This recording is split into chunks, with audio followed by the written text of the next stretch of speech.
many other distinguished delegates who are joining us from overseas.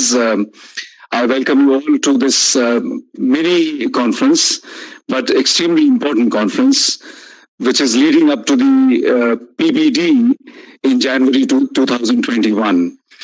The theme of our conference this morning is Role of Indian Diaspora in Promotion of Indian Culture Abroad.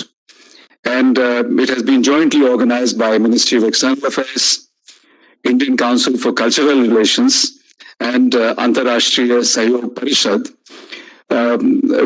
We feel greatly honored that the role of Antarashtriya Sahyog Parishad in promoting interface with the Indian diaspora has been recognized, and we have been brought in as a partner in organizing this conference.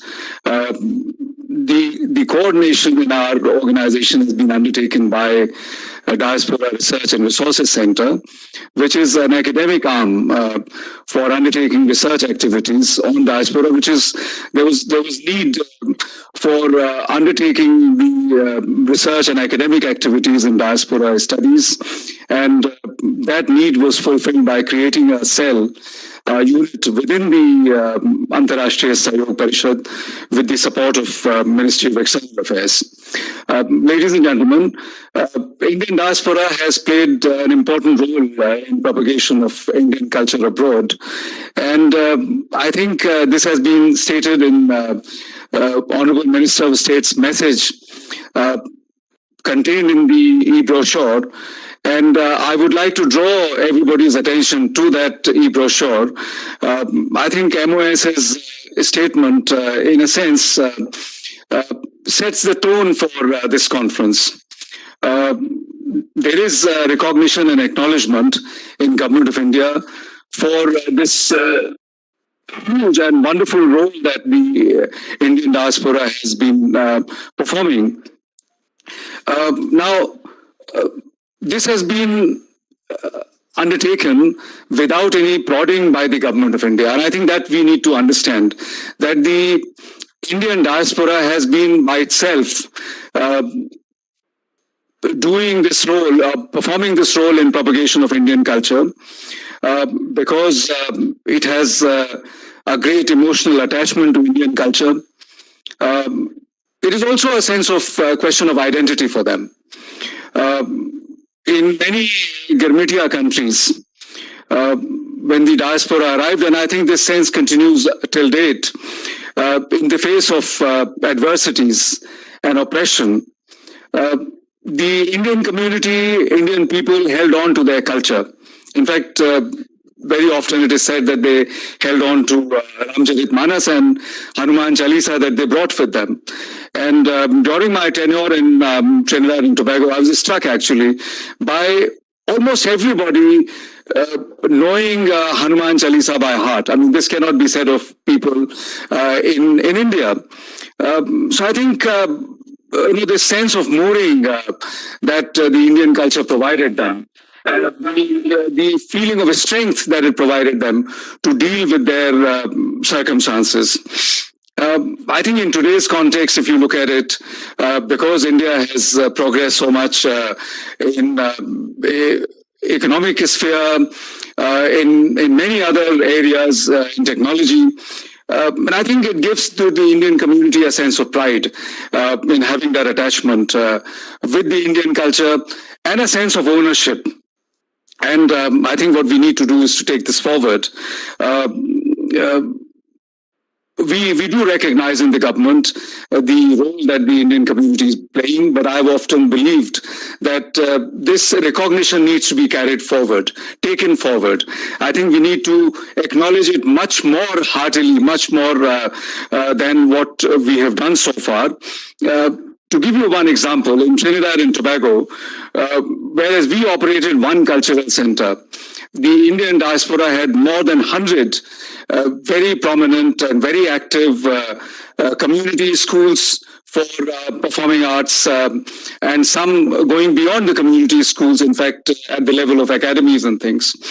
The objective of this conference is to explore new ways of enhancing diaspora's role.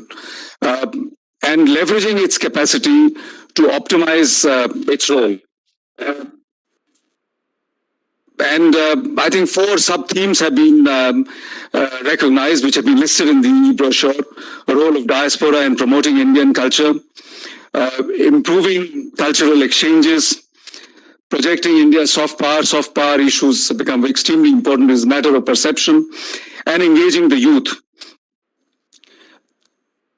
I think what this conference will do by bringing in very distinguished people from across the globe in 2 sessions is to identify a roadmap for furthering these ties. And I think this is premised on the belief that the role of Indian community, firstly, is extremely valuable, and secondly, that it needs to be strengthened. And I think that's a very positive feeling.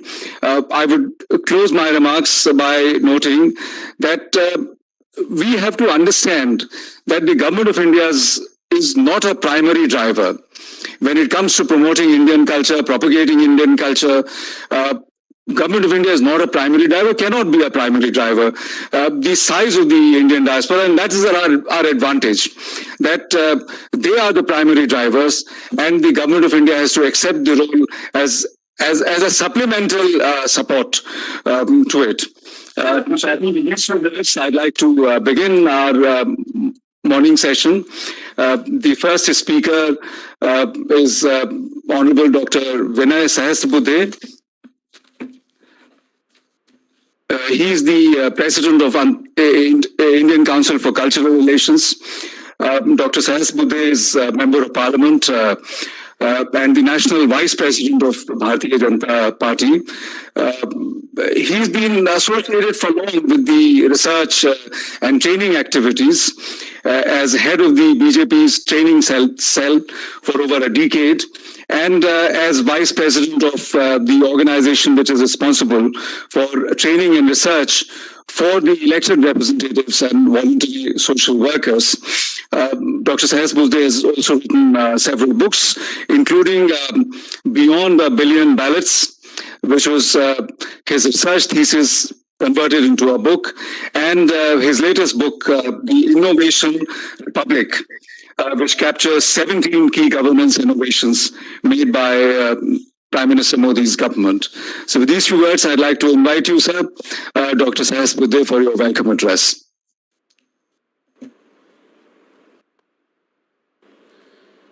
Thank you very much, Ambassador Gupta ji, dignitaries on the dais, Honorable Minister of State for External Affairs, Shri V. Muralidharan ji, His Excellency Shri Avinash Tilluk, Minister for Arts and Cultural Heritage of the Government of Mauritius, distinguished Chair and Moderator, Ambassador Shashank, Ambassador Virendra Gupta, we just heard, but other office bearers as well of the Antarashtriya Sahyog Parishad, distinguished experts, speakers from abroad and India as well, ladies and gentlemen. It's a pleasure to be amongst all of you, although in a virtual format, but I am really happy that the Pravasi Bhartiya Divas this year is happening as a culmination of several conferences or brainstorming sessions, and one of them is here, which is being organized by the Indian Council for Cultural Relations. And the subject is also something which is very, very critical, and it is about the role of diaspora in promotion of Indian culture abroad. Well, friends, I have only 3-4 points to be made as a part of my welcome remarks. At the outset, let me welcome you all and also thank you for having taken out time to participate in this important churning of ideas. I am also grateful to our Union Minister of State for External Affairs, Shri Muralidharan ji, for gracing this important conference. All my colleagues in the ICCR, including our Director General, Shri Dinesh Patnaik, and all others are also present here, and all their efforts, I am sure, with your equally vibrant participation, are going to help us in achieving the objective.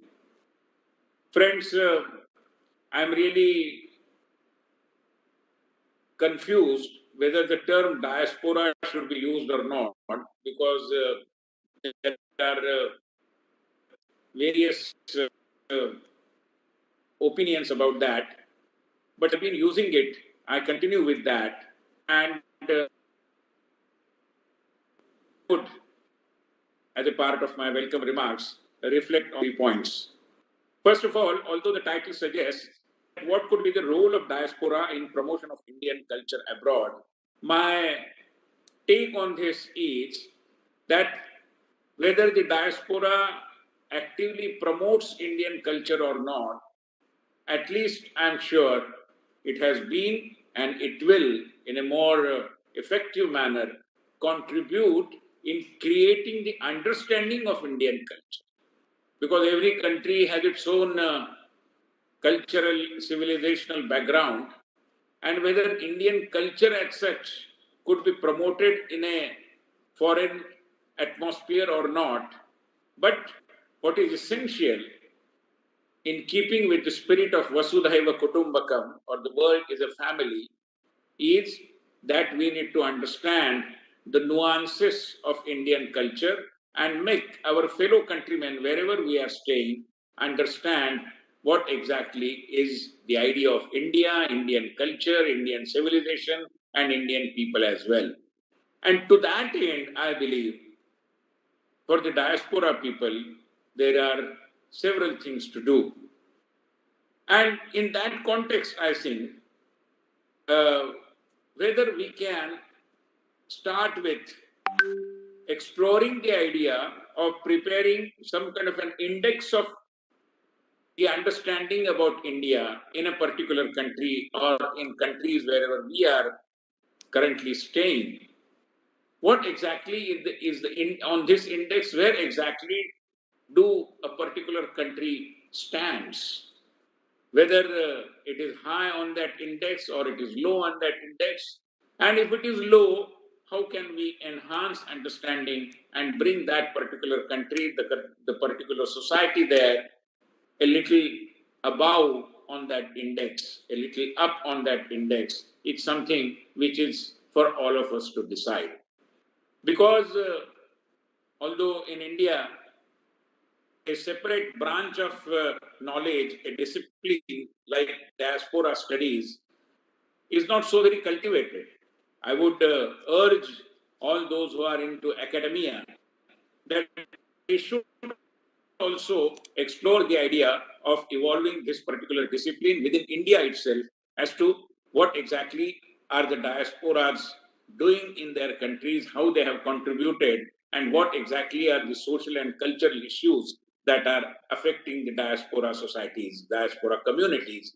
And in that way, if we cultivate this diaspora studies as an independent discipline, a sociological discipline, I'm sure we can reflect more precisely in a more focused manner on the issues at hand.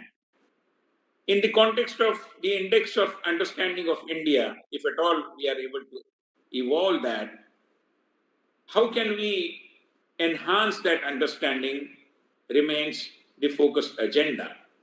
And in that context, I believe there are at least 4 things which all members of the diaspora communities can certainly do.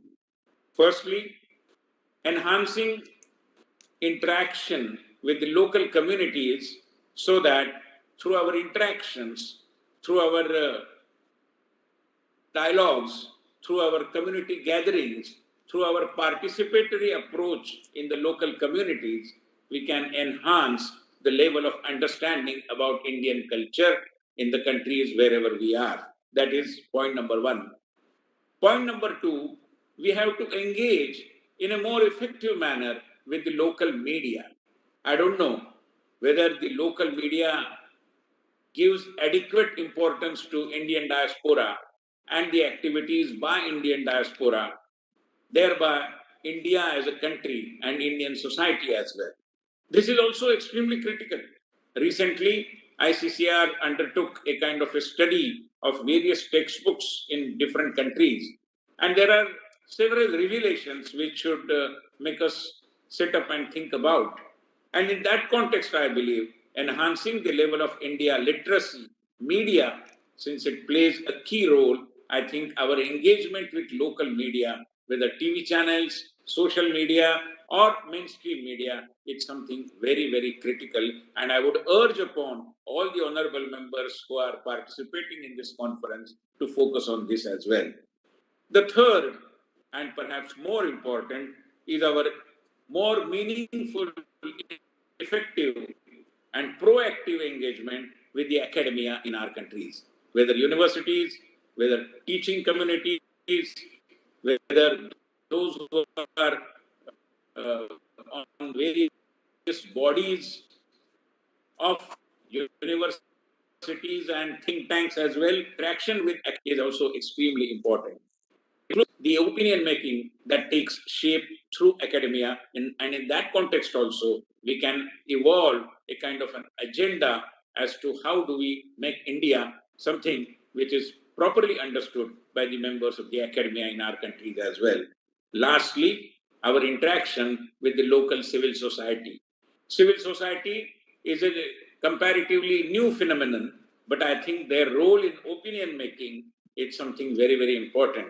And therefore, whether issues like development, whether sociological issues, whether issues pertaining to the Indian civilization, Indian culture, the more we interact with local civil society people, the greater is going to be the benefit for the diaspora communities.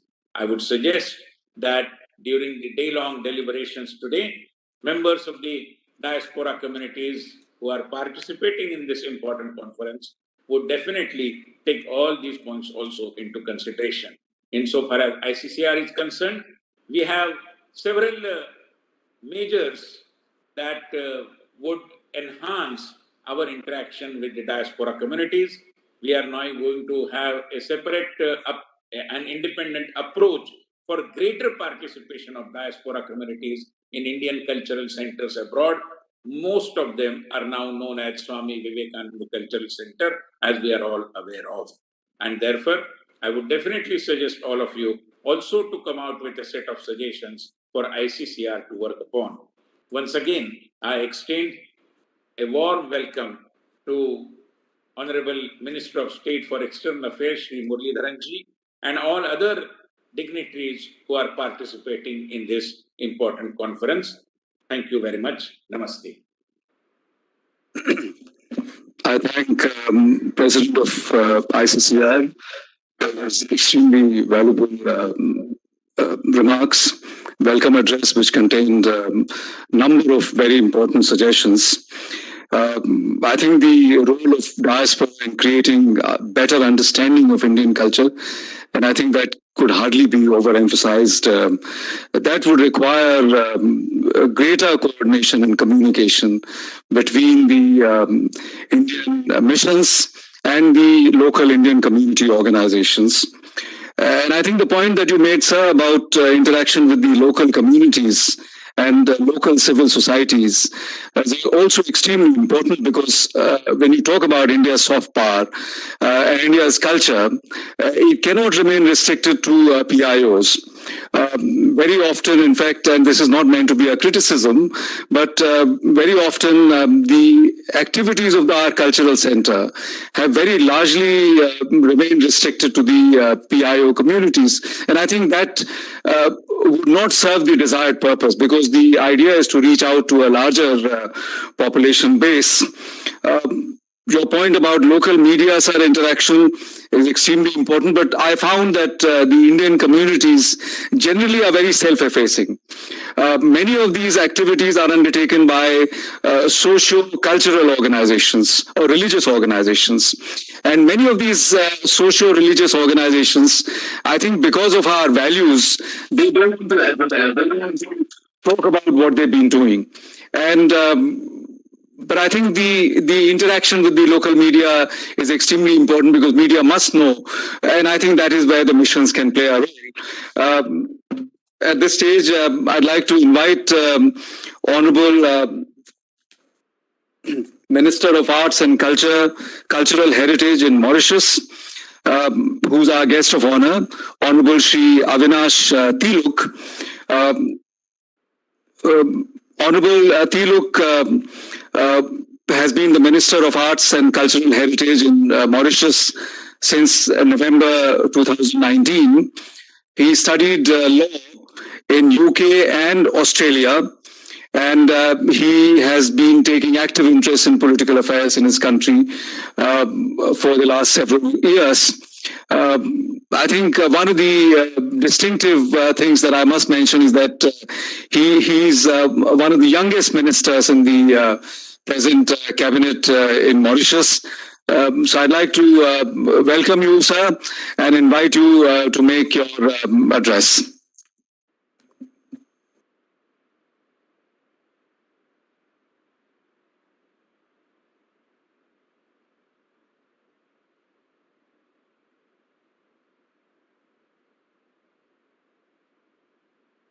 The chief guest, Honorable Shri Muralidharan, Union Minister of State for External Affairs and Parliamentary Affairs. Excellencies, members of the Antarashtriya Sahyog Parishad, members of Indian Council for Cultural Relations, brothers and sisters of Indian diaspora countries, distinguished guests, Namaste. Pravasi Bhartiya समुदाय को समर्पित इस सम्मेलन के आयोजन के लिए मैं भारत सरकार को धन्यवाद देता हूं।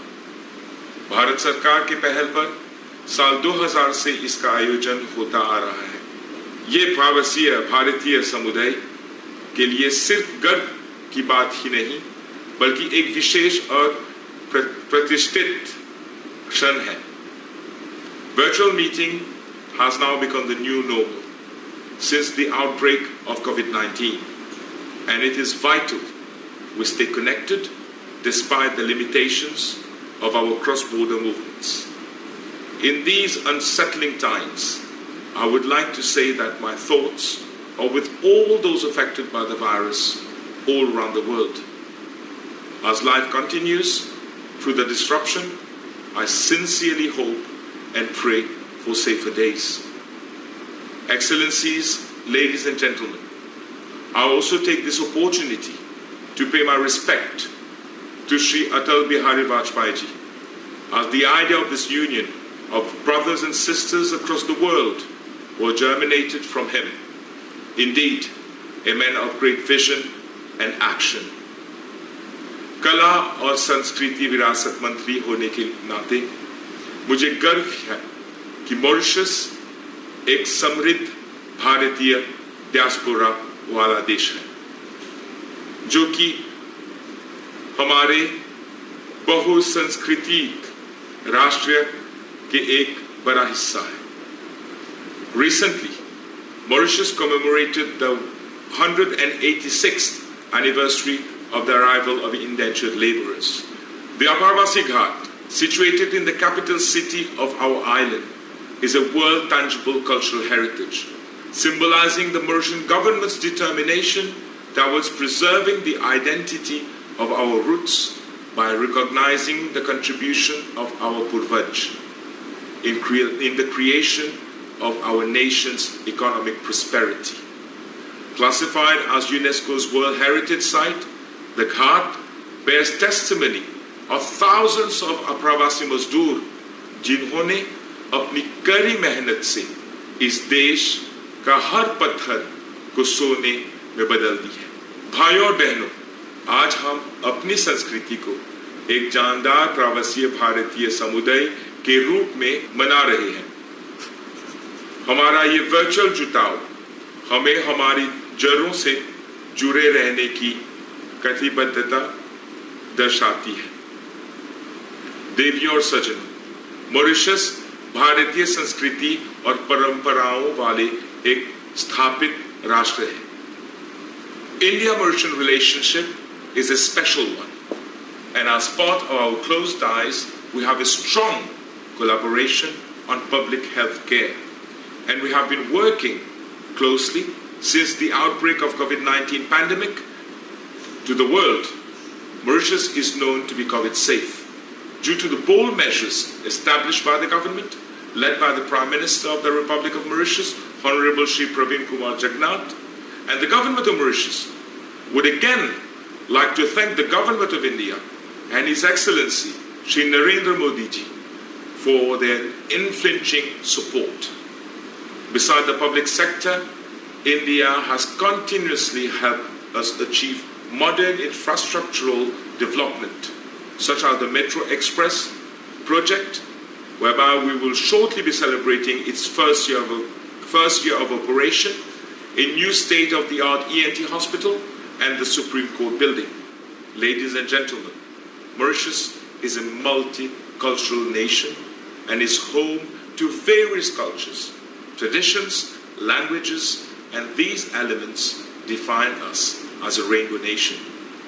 And we are bound to promote and preserve the legacy handed to us by our forefathers. Mauritius has, amongst others, ensured that Indian culture and traditions are well established. This is defined by the existence of the Hindi-speaking union with the motto, Hindi Gyan Hamara Maan, together with the Sanskrit, Bhojpuri, Tamil, Telugu, Marathi-speaking unions under the aegis of my ministry. These several speaking unions and cultural centers, which I mentioned, have the mission to encourage linguistic development with special emphasis on cultural, artistic, and social perspectives of language preservation and the transmission of our rich cultural heritage. This bears testimony to our willingness to remember our roots and our values. Mauritius consists of a wide range of institutions such as World Hindi Secretariat and Indira Gandhi's Center for Indian Culture, which serves as an important venue for promotion of Indian cultural activities in Mauritius.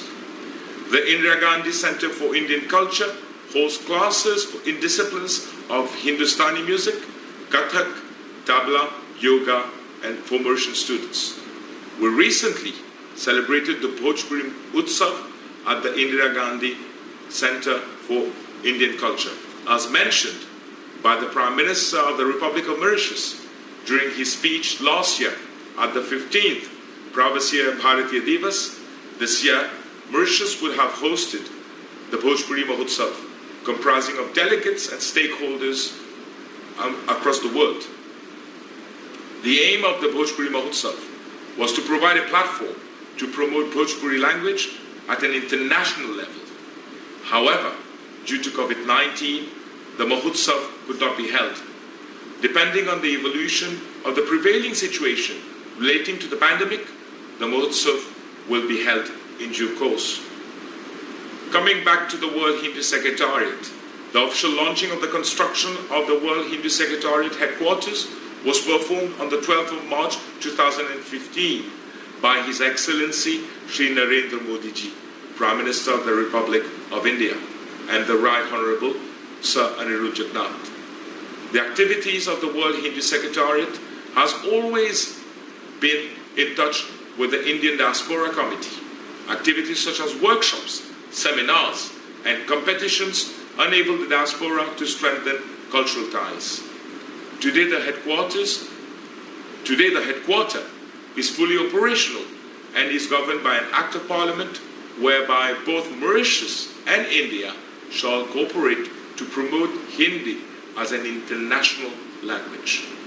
Relating to the subject, I would like to highlight that Mauritius hosted the Vishwa Hindi Sammelan in 2018 under the theme of Hindi Vishwa or Bhartiya Sanskriti. This conference provided a great platform to learn not only Hindi language, but also to learn and understand Indian culture and tradition closely. In conclusion, the preservation of our culture, and particularly the Indian culture, is the responsibility of each and every country forming part of the diaspora, and also the responsibility of the Mauritian government and its people. Without the tangible passage of these traditions and culture to our younger generation, the significance of our tradition and culture will fade. मैं इस मौके का फायदा उठाते हुए आप सबको नव साल की शुभकामनाएं प्रस्तुत करता हूं। आपके ध्यान के लिए बहुत बहुत धन्यवाद। नमस्ते। I thank Honorable Tilak for his extremely important remarks. I think, as you said, the institution of Pravasi Bhartiya Divas by Prime Minister Vajpayee was indeed a landmark development in India's outreach with its children who had left India's shores. I'd now like to, we've come to the climax of our morning's program, and I have great honor in inviting Honorable Minister of State for External Affairs, Shri V. Muralidharanji. He took charge as the Minister of State for External Affairs in May 2019. Shri Muralidharanji started as an activist in socio-political affairs in Kerala and held various senior positions in the Nehru Yuva Kendra. He was elected to Rajya Sabha from Maharashtra in April 2018. Sir, you have the floor. His Excellency Mr. Avinash Tilak, Honorable Minister of Arts and Cultural Heritage, Government of Mauritius, who has addressed this virtual conference. Her Excellency Dr. Vindhyavasini Persad, Honorable Minister and Member of Parliament, Government of Guyana, who will be addressing the second session in the afternoon. Dr. Vinay Sahasrabudhe, President of Indian Council for Cultural Relations. Shri Sanjay Bhattacharya, Secretary CPB and OIA. Shri Dinesh Patnaik, Director General ICCR. Ambassador Virendra Gupta, President Antarrashtriya Sahyog Parishad, who has been coordinating this morning session. Distinguished chairpersons of the technical sessions, distinguished experts from abroad and India, ladies and gentlemen, salam to all of you. I am delighted to welcome you all to this virtual conference on the important subject of role of diaspora in promotion of Indian culture abroad, being jointly organized by the Indian Council for Cultural Relations and the Overseas Indian Affairs Division of the Ministry of External Affairs in partnership with the Diaspora Research and Resource Center, Antarrashtriya Sahyog Parishad. This conference constitutes an important part of the annual flagship Pravasi Bhartiya Divas 2021. Through such an initiative, we celebrate our extended family that is residing all across the world and is in true spirit ambassadors of the great culture of our country. We are proud of the fascinating story of the Indian diaspora, starting from the ancient times and never looking back, reaching the current stage where we have over 30 million strong Indian diaspora spread over in more than 100 countries. In the present time, Indian diasporas have emerged as a powerful entity since they are recognized as soft power in the realm of foreign policy strategy and also as an agent or catalyst of economic development of countries of origin besides their active role in the host country. The Indian diaspora is the second largest diaspora in the world and is counted among the most successful expat communities anywhere in the world. Today, they occupy high positions in the field of politics, economy, industry, technology, and education. This heterogeneous group, drawn from different historical and cultural contexts of migration, are identified and held together by their Indianness and a deep cultural and emotional attachment towards Mother India. The success stories of our diaspora are countless. We all recount the recent electoral victories worldwide And I would like to recall the formations of government under His Excellency President Irfan Ali in Guyana and His Excellency President Chandrika Prasad Santoki in Suriname. Indian origin leaders have also done exceptionally well at the recently held elections in the United States. Vice President-elect Her Excellency Ms. Kamala Harris, with family roots in India, is the first woman to reach the apex of power in the US. There are leaders of Indian origin in the Congress, Senate, and scores have won seats in the state legislatures in the USA. We are all proud of their victories, congratulate them, and wish them all success. The Indian diaspora living abroad has provided a global identity to India as a land of flavors, rich heritage through its music, dance, cinema, etc. And they have been in the forefront in passing Indian traditions, culture, values, morals, and mores from one generation to another. They have also encouraged their host country to adopt many aspects of Indian culture and heritage. India is recognized internationally for its intellect, scientific temper, way of life through Ayurveda, yoga, amongst many such examples. While diasporas have seamlessly integrated with the countries of their adoption, they have also maintained very close links with their ethno-cultural roots in India. There have been bridges, mediators, facilitators, lobby and advocacy groups for taking primacy of India's national security and economic interests and soft power projection. With the collective efforts of 130 crore Indians, we embark on a new journey of hopes and aspirations. While India is moving ahead on the path of development at a rapid pace, the goodwill and support of our Indian diaspora abroad cannot be overemphasized. The Government of India and the Indian society have always valued and appreciated the contribution of diaspora in enhancing India's position, prestige, and standing abroad. This long-standing partnership has culminated in strong two-way efforts and initiatives through a series of institutional and operational arrangements for greater mutual consultations, for improved synergy between the diaspora's expectations and the Government of India's policy framework.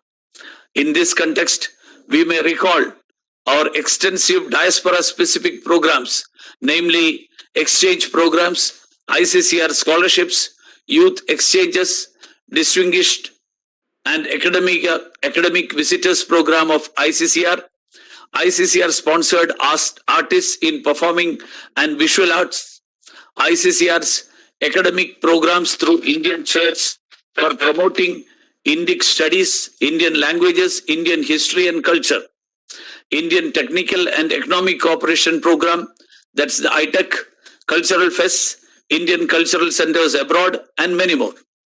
The government programs and schemes have always been based on regular consultations with diaspora, and one of the most effective initiatives for this has been the Pravasi Bhartiya Divas. The next PBD is scheduled on 9th January 2021, and we are looking forward to receiving all of you again to carry forward this important dialogue. There is a definite advantage and charm of in-person interaction. However, the exceptional circumstances due to COVID-19 have forced us to go virtual. We were also looking forward to sharing with you in person the various policy initiatives for shaping the idea of New India, including the concept of Atmanirbhar Bharat. We also wanted to share with you the impact of COVID-19 globally on India and specifically on diaspora, and brief you on the initiatives taken by India for addressing this unprecedented challenge, including for softening its impact on Indian diaspora. However, our interactions will have to be through a virtual mode. The socio-economic influence standing and expectations of the Indian diaspora have been evolving fast, and it requires new and more effective tools of engagements.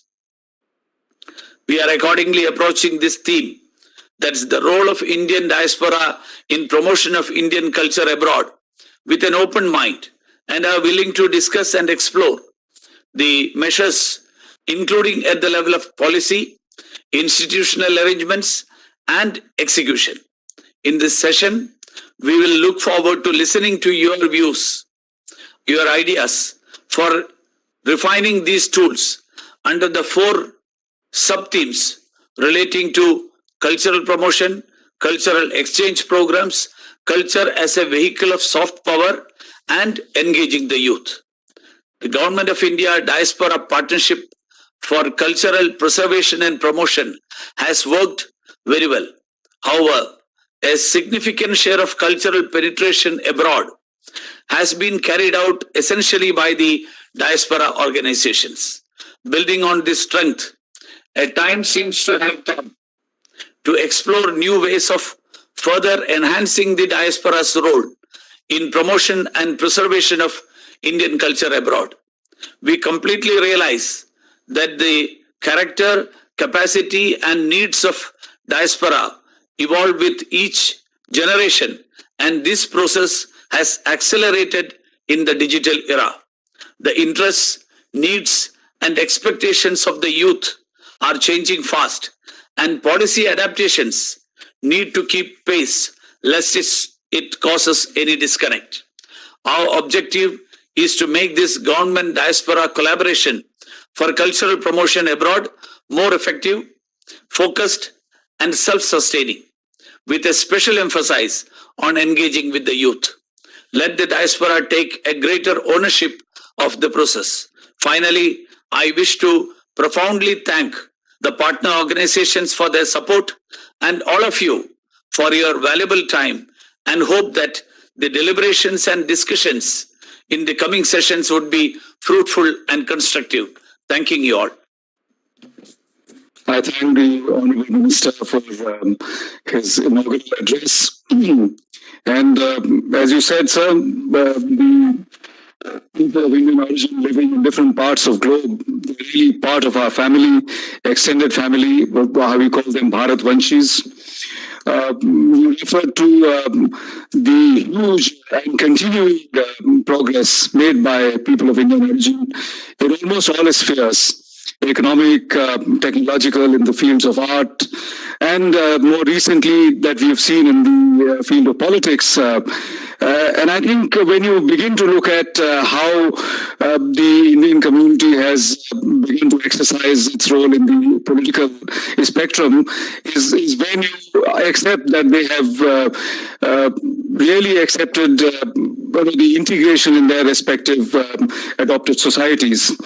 So I think you refer to a firm positioning of diaspora in India's foreign policy framework and its priorities. And I think that is extremely important because I think in the light of the role of PIOs that have been playing in promoting India's relations with other countries as lobby groups, as political sphere, and I think the main theme of our conference today, the role that the diaspora communities can play in the cultural propagation, derives from that acceptance and that recognition that diaspora has really become an important part of our foreign policy priorities. So with this, we come to the end of our morning session. I've been advised that the vote of thanks will not be given official formal to save some time. So I think before concluding, I would like to therefore thank our distinguished dignitaries, to begin with Honourable Minister of State, Shri Muralidharanji, for his inaugural address, and Honourable Shri Tilak, the Minister in Mauritius government, for gracing our morning function and for giving us a very solid and directional start for our proceedings. Thank you very much. We move now to the next session, which is the technical session, which is going to be chaired by my senior colleague, Ambassador Shashank. Sir.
I am Ambassador Shashank, and we start the technical session. The themes of the sessions have been already identified in the address of the Honorable Minister and the Honorable President of the Indian Council for Cultural Relations, as well as the chairperson of the inaugural session. I'm really honored to be present at this pre-PBD conference, which is a novel initiative for which we need to congratulate everyone concerned that we are bringing about a closer interaction, and during the course of the year also preparatory to the PBD, which will be in January. I think the first speaker, we know that we all have very important things to say. Only thing is that there is a time is limited, and this will be an experiment for future programs for the PBD. So I think here we have Pandit Bhuvan Dutt ji, patron Arya Pratinidhi Sabha of Fiji and member of the Uni-Fiji Council, who would be covering the theme, engaging the youth in the cultural promotion efforts. So may I request Pandit Bhuvan Dutt ji to kindly address us. Thank you, Chair. Mr. Dio. Are you able to hear me, Chair? Can you hear me?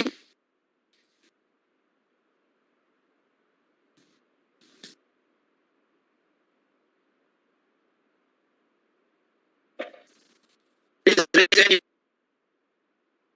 if you can hear me. I'm not able to hear you properly. Are you able to hear me now? You may like to just switch off your video, then I think we can perhaps get your audio more clearly. Video. Okay. I stop my. The voice is breaking. I think you have to just a little bit, I think a distance between your mic and yourself. I think just probably 10 centimeter or so. Just you can speak a little bit farther from your laptop or from your computer.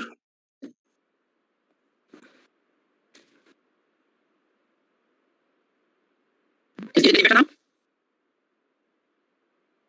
Can you hear me? No? Yeah, can you continue? Let's see, because I think you now making. Yeah, you just continue. Okay, namaste to you all. I thank the organizers of the conference for inviting me to join in the discussion on the topic. I'll speak on engaging youth in the cultural effort. The United Nations defines youth as all those persons between the ages of 15 and 24. In India, from India, under the Indian justice system, commonly known as government. From 1879 to 1916, a total of 61,000 Indians were brought by the British to work on sugarcane farms in this part of Fiji. They came from various parts of India and therefore brought their own age-old cultural practices to be practiced in Fiji. I am the third generation. Bhuvandarji, may I intervene, sir? I find that Yes. it's getting distorted, so we will try to fix it. And in the meantime, as we can go request the next speaker, Mr. Premchand Bhujavan from Mauritius, who is the president of the Human Service Trust, Mauritius, and would speak on the same subject, engaging the youth in the cultural promotion efforts. Panditji, we'll just come back to you immediately after Mr. Bhujavan, if you don't mind. Thank you very much, sir. Thank you.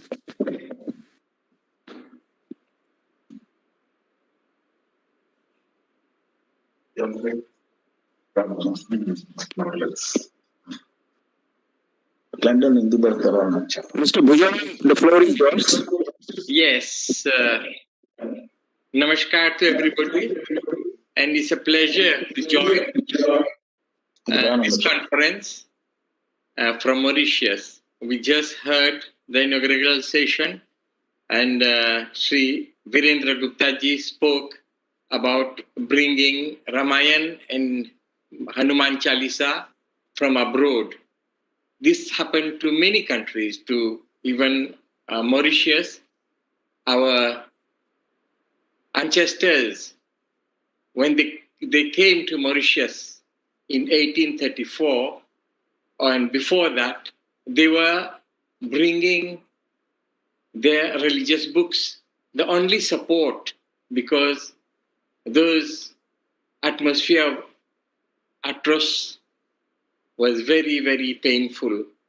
And when they came, and they have to suffer a lot. The history of Human Service Trust coincides with the history of the independence of Mauritius, because before 1968, Mauritius was a colony, a British colony. So everyone in the British colony who have lived in a colony knows how things are there and how we are taught, how is our schools, and what national anthem we sing. These were the things. But it happens that every time there is some change. So after independence, a Swami came to Mauritius and gathered youngsters. That's why I have chosen youth, engaging youth in the cultural promotion. The Swami gathered youngsters and told that he has landed in Mauritius not to teach yoga, not to teach prayers and all, but he has come to teach voluntary social work so that youngsters can grow up independently and they can lead the country. It was a far-fetched idea for us, but yet he gave us leadership training. And from that training, many have evolved as leaders, as politicians, as heads of departments. He encouraged people to send their children to abroad, and India was the nearest place. India was the cheapest place where everybody who could afford, they send their children for studies. And that was the commitment of Human Service Trust, to engage the youth in cultural promotion efforts, and started from there and continued with the independence. We achieved independence on the 12th of March in 1968, and it continued like that. Many people, they could understand what is independence and how we should behave in our independent country, and thus it continued. And the role of Antarashtriya Sahyog Parishad is great, in the culture, nurturing the cultural promotion in Mauritius. Everybody knows respected Sri Baleshwar Agarwalji. He was known to me when I was a student, and he happened to come to Mauritius and studied the situation in Mauritius. Then in the 80s, he proposed to bring families from India to stay among families in Mauritius. So about 100 people came those days, and they were scattered and put in the families in the Mauritius. So that's how our ties with India was bonded. This link was very bonded. And like-minded people of Indian origin, still they interact with the friends. They are more than families, not friends only. That's how the cultural aspect was enforced.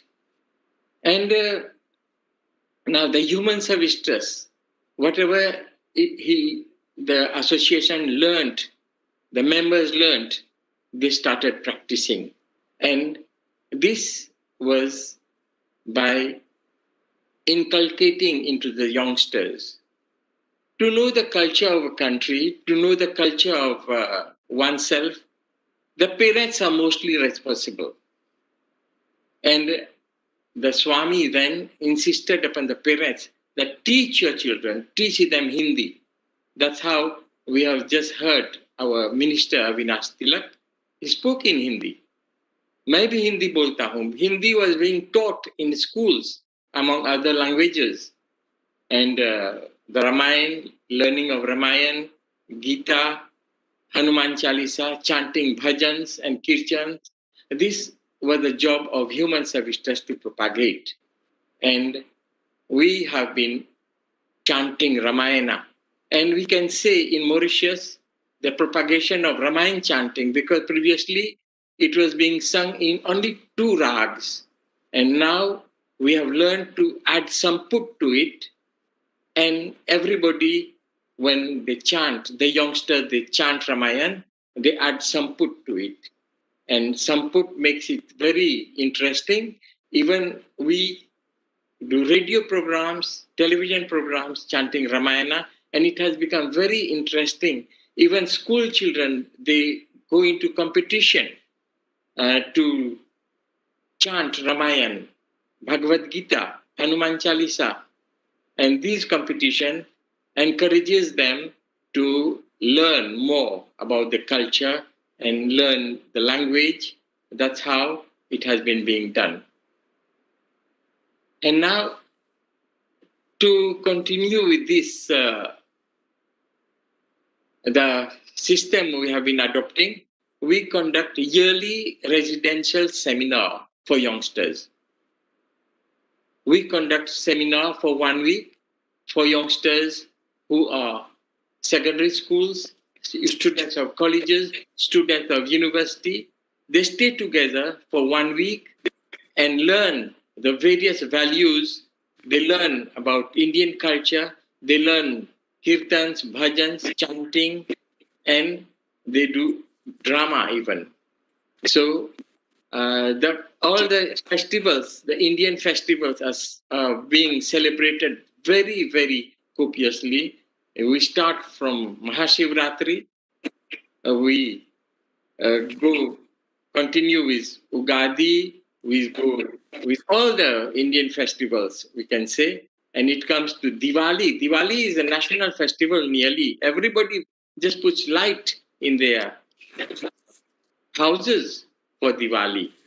And thus, and Human Service Trust has adopted one more method to celebrate the new year.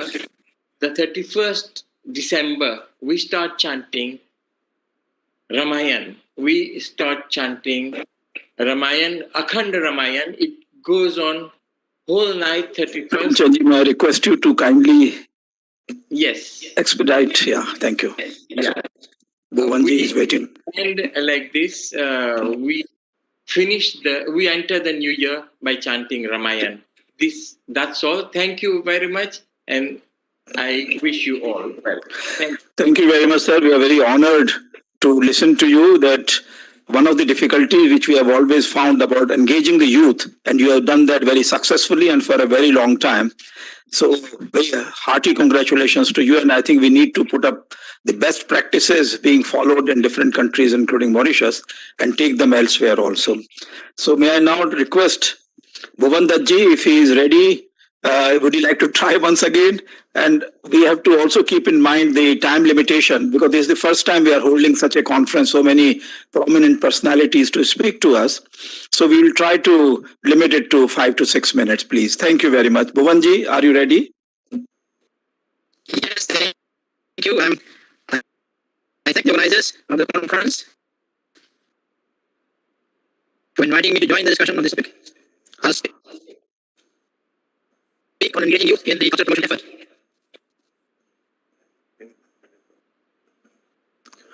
Are you getting me? Can you hear me? I think, sir, Bhuvanji, I think though Fiji, I know, is a 7-star island, that seems to be quite a bit far away from India. It's called the Sudur Bharat. So I think we need to strengthen our technical links further.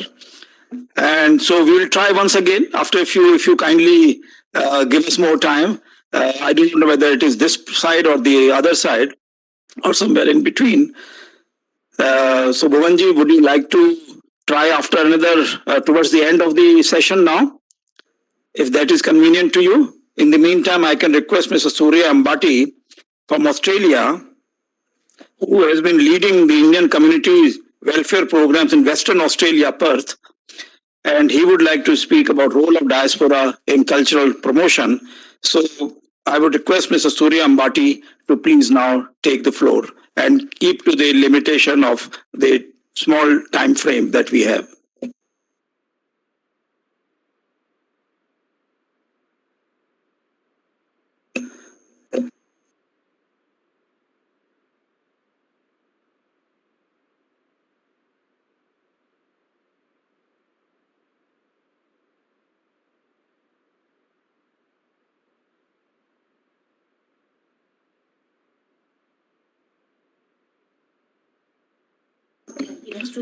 Suryaji, you have to unmute yourself. I think you are on the mute. We can't hear you.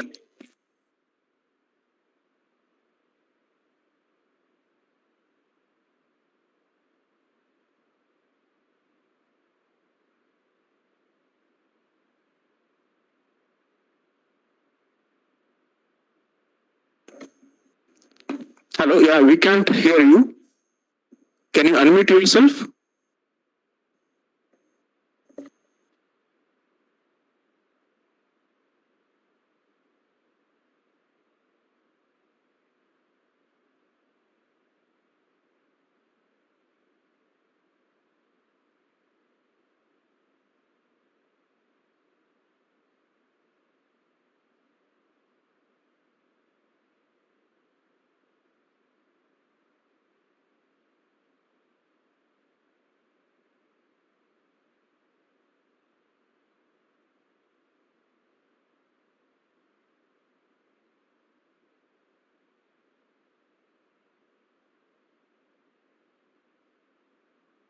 I think. Suryaji, I think again some problem. I think Australia, Fiji, perhaps on the same network. We are having difficulties from both of you. So I will perhaps try now Singapore.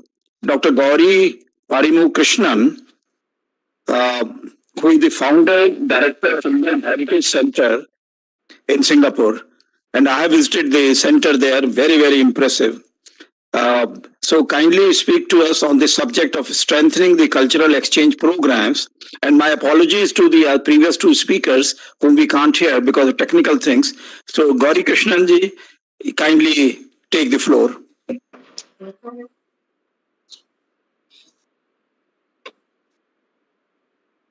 Sharing message, sharing.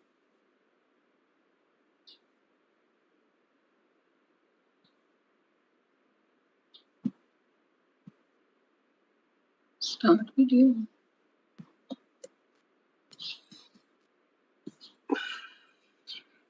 freeze हो गया.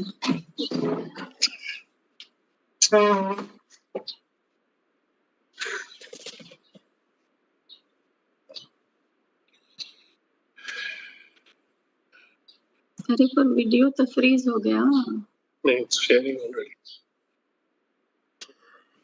You said your video is not I just turned. there. You go. Can you see me and hear me? So we can see and hear you, yes. So, Namaskar and Your Excellencies, fellow panelists and ladies and gentlemen. It's a great pleasure and I really thank the ICCR and the Antarashtriya Sahyog Parishad for this kind invitation, and thank you, Chairman, for appreciating the Indian Heritage Center, which you have already visited. I'll try to be concise. I want to share a PowerPoint presentation with everyone here. Can my presentation be shared? Are you able to see the slides? Okay, I think it is on. Can I begin? Yes, please. Okay, I also had a technical hitch and I had to actually switch computers as my computer really froze. So I will try to be as concise as possible. Cultural diplomacy has been acknowledged in the recent decades as an effective medium and method of building bridges abroad, especially when the human capital is involved. Modern India's cultural exchange with the world began more than 70 years ago, gaining momentum and wider offerings. When addressing deepening of cultural bonds and an ecosystem for the cultural propagation among the diaspora, we need to acknowledge that it's a two-way process. We also need to deepen efforts towards ways of improving India's soft power abroad. The consistency of experience evoked needs to be carefully curated, and for that, many changes need to be undertaken at home as well. While engaging the Indian diaspora in cultural exchange, ensuring the engagement with the citizens of the diaspora nations is also equally important. India and Singapore celebrated their 50th anniversary of diplomatic relations in 2015, although the Indian diaspora has been part of its social and cultural landscape ever since its inception in 1819. Historic ties, migrations, and diaspora connections have thrived, contributing to the continuation of the traditional practices and claiming of shared history and heritage.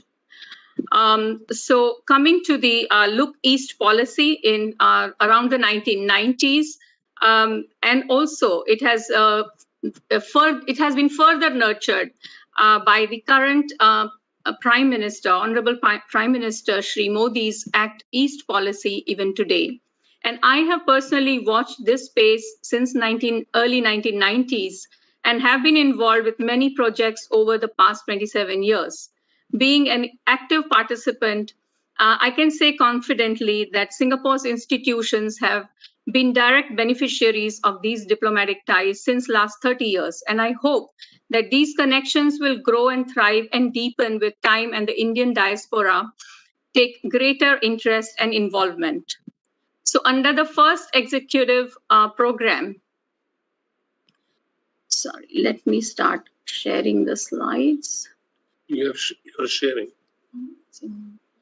Okay, I move to the next slide. Okay, under the first executive program that was on cultural cooperation between India and Singapore, the Memorandum of Understanding signed in 1992 saw the mounting of a blockbuster exhibition of Indian antiquities and artifacts titled Alamkara 5,000 Years of India, in which among many major artifacts, we also had the holy relics of the Buddha from the Piprawa Stupa. Further on, we also received a major long-term loan of artifacts. This fruitful negotiation between the Asian Civilizations Museum and the Ministry of Culture also led to a long-term loan of certain antiquities from the site museums, which are anyway not on display, to be shared for long-term for viewing at the Asian Civilizations Museum. And this the collaboration and cooperation moved on and fructified further as we went into the setting up of the Nalanda University, and under the inspiration of the Nalanda mentor group, a major exhibition of Buddhist antiquities from India and Southeast Asia was hosted by the Asian Civilizations Museum in 2007 and 8, which was then followed by the East Asia Summit event that was held right in front of the copper plate from Nalanda, and the strengthening of bilateral relations through culture and heritage were reiterated by the two prime ministers in 2007 and 8. And when in 2015, the government of Singapore celebrated its 50th anniversary of diplomatic relations with India, and it was also the year of the celebration of Singapore's own independence of 50 years. A major exhibition from the oldest Asian museum in Calcutta, the Indian Museum Kolkata, sent another Buddhist group of artifacts for display.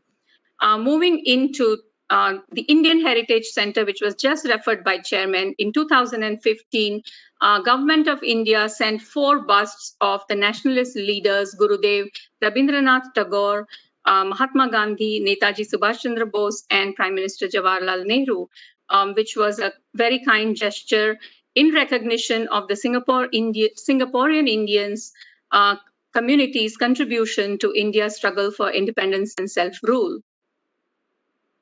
I will move on very quickly. Between 2015 and 2018, Indian Heritage Center has set up several exhibitions in which temporary loan of artifacts and antiquities has been shared by the Ministry of Culture, and this culminated into the setting up of Kala Sangamam, a platform for the showcase of India's crafts and the heritage craft tradition, which was inaugurated by PM Shri Narendra Modi in June 2018.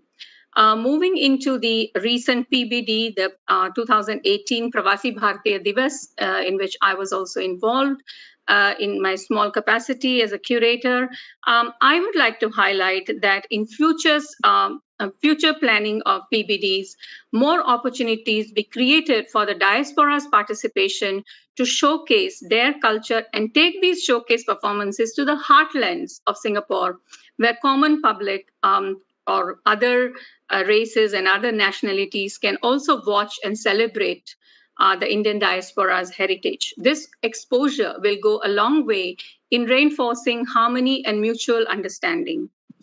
I now come to the points of recommendation, which were highlighted by Ambassador Mudgal in his message to us, that we would like to see focused recommendations. So here I list 5 points in respect to the context of Singapore, but I'm sure this is applicable to other countries as well. First, to develop an Indian Cultural Resource Center, just like the Swami Vivekananda cultural centers in other parts of the diaspora countries, where we could have collaboration or partnership with ICCR and DRRC, supported by the diaspora communities, Indian companies in Singapore, and Indian origin businesses in Singapore.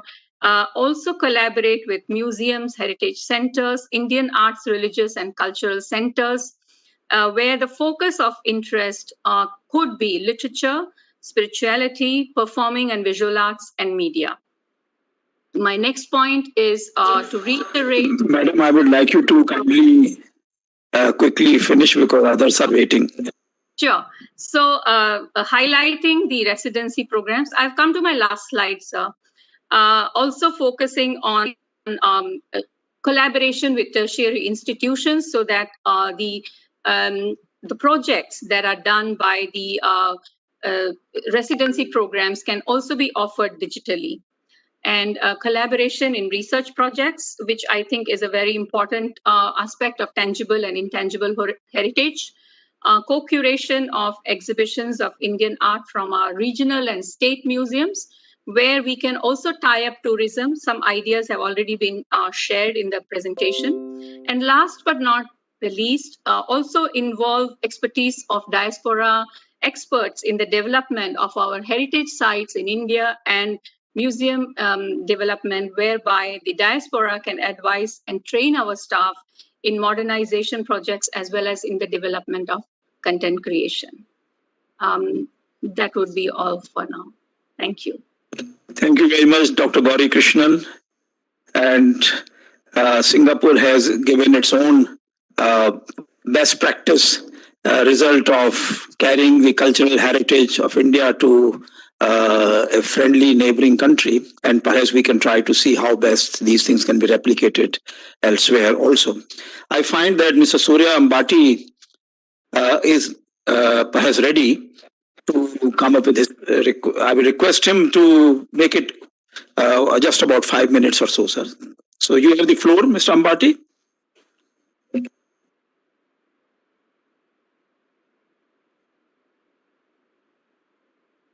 You have to unmute yourself.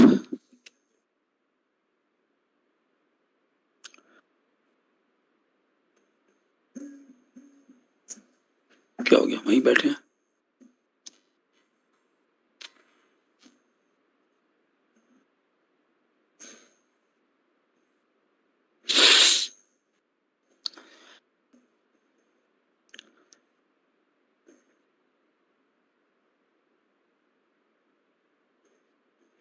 Shall I let him go? Yeah, I think still we are not able to hear you. Mr. Ambati, I'm sorry, despite the change of your communication channel, still there seems to be some difficulty. So may I now request Mr. Shankar Kandaswamy from Malaysia, who is a very important head of the Bharatnatyam section of the Temple of Fine Arts in Kuala Lumpur. He would also take up this idea of role of diaspora in cultural promotion. So, Mr. Kandaswamy, you have the floor, and we would request you to also keep to the time limit, please. Thank you. Namaste. Can you hear me? Can you hear me? Namaste. Yes, please, we can hear you. Om Shri Gurubhyo Namaha. Namaste. A very good afternoon to the honorable ministers, high commissioners, dignitaries, notables in the diaspora community present today, and all those who organize this thought-provoking conference. The Indian diaspora is a very powerful group that promotes Indian culture, both in a conscious way and in an unassuming subconscious way.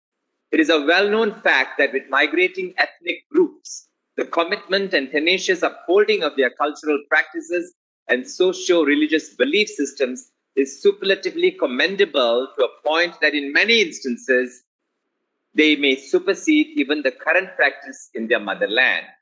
I speak from the dance, that is Bharatanatyam perspective, as I come from the background and am an active performer, choreographer, and teacher both in India and Malaysia.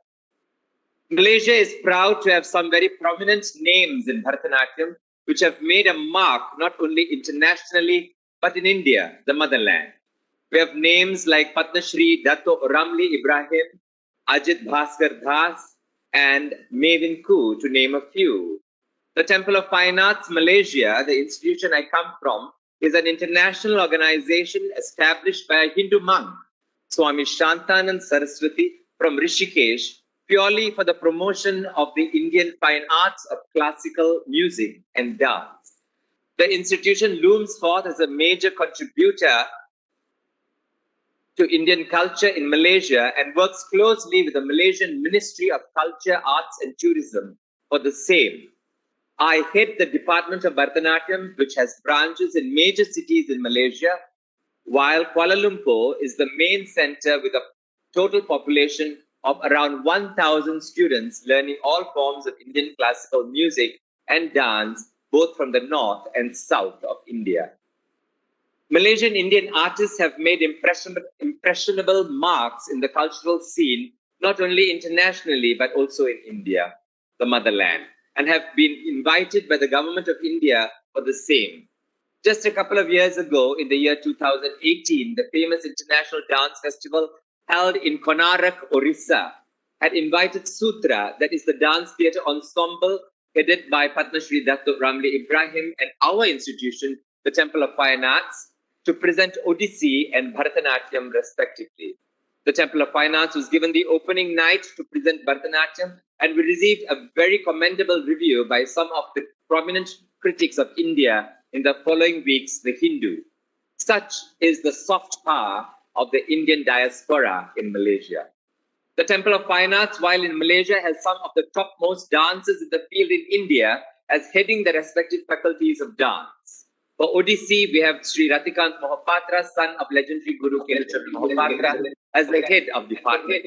Similarly, for Kathak, it is none other than Pandit Briju Maharaj himself, who heads the department and acts as advisor for the institution. The Temple of Fine Arts, while a part-time institution, has produced world-class dance dramas which have won international and local acclaim. The institution, while upholding traditional culture in the most authentic manner, also seeks to be contemporary, modern, and abreast with the current. In that vein, Western classical music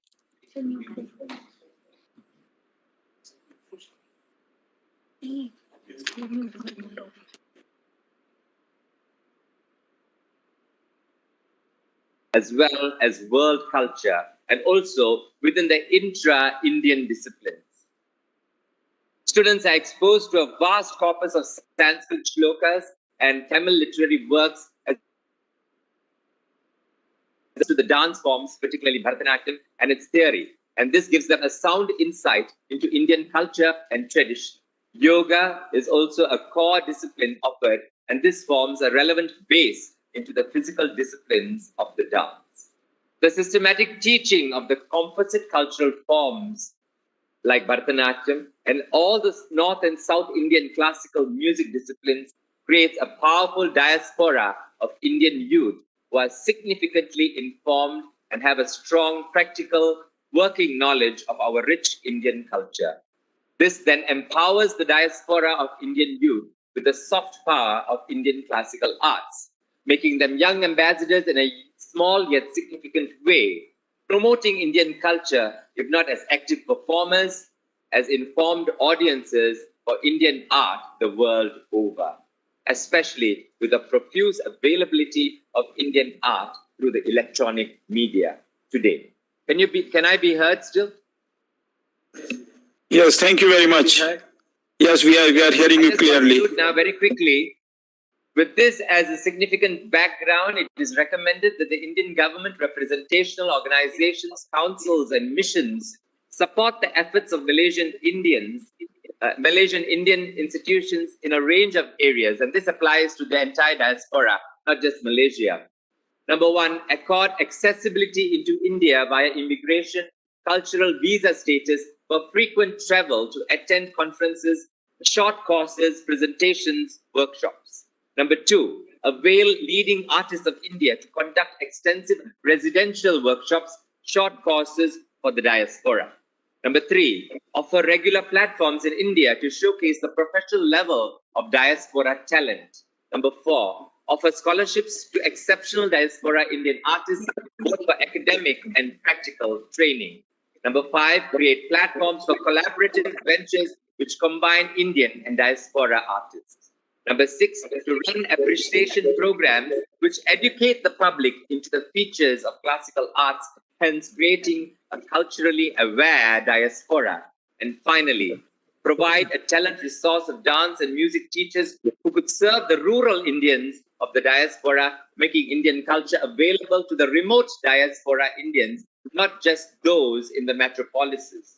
These are but some suggestions which can be explored to strengthen the soft power of the diaspora, which in turn would have synergistic value to both India and immigrant countries in the long run. Thank you and namaste. Thank you, Mr. Kandaswamy. I think this is a very good idea which you have told us, that you have been present in the High Commission with the High Commissioner. So perhaps we should try to repeat this elsewhere also. Only thing is that in the High Commission we are finding there's some echo going on. So that perhaps we'll have to take care. And because of technical platforms which are now available, we can easily have these classes, as you are mentioning, by the gurus in India or the gurus in Malaysia and other countries, so that the disciples who are interested in learning from them, having workshops with them, they can do that. And secondly, whenever we have PVDs, so many of the cultural programs and other experiences can be simultaneously done on the technical platforms, so that the interested people can see, and it should not be only for diaspora but even for the other local communities elsewhere. Thank you very much indeed, Mr. Kandaswamy. You have really been able to communicate your views despite the technical difficulties which you are having with the others. May I now request Mr. PVS Rao from Kenya, and he is a Pravasi Samman awardee, a reputed entrepreneur and a spiritual thinker. So, Mr. Rao, we are ready to listen to you about the cultural programs and the involvement of the youth in the cultural activities. So, you kindly decide, but time limit kindly keep in mind. Thank you. I would like to share my screen, if you allow me. Yes, please.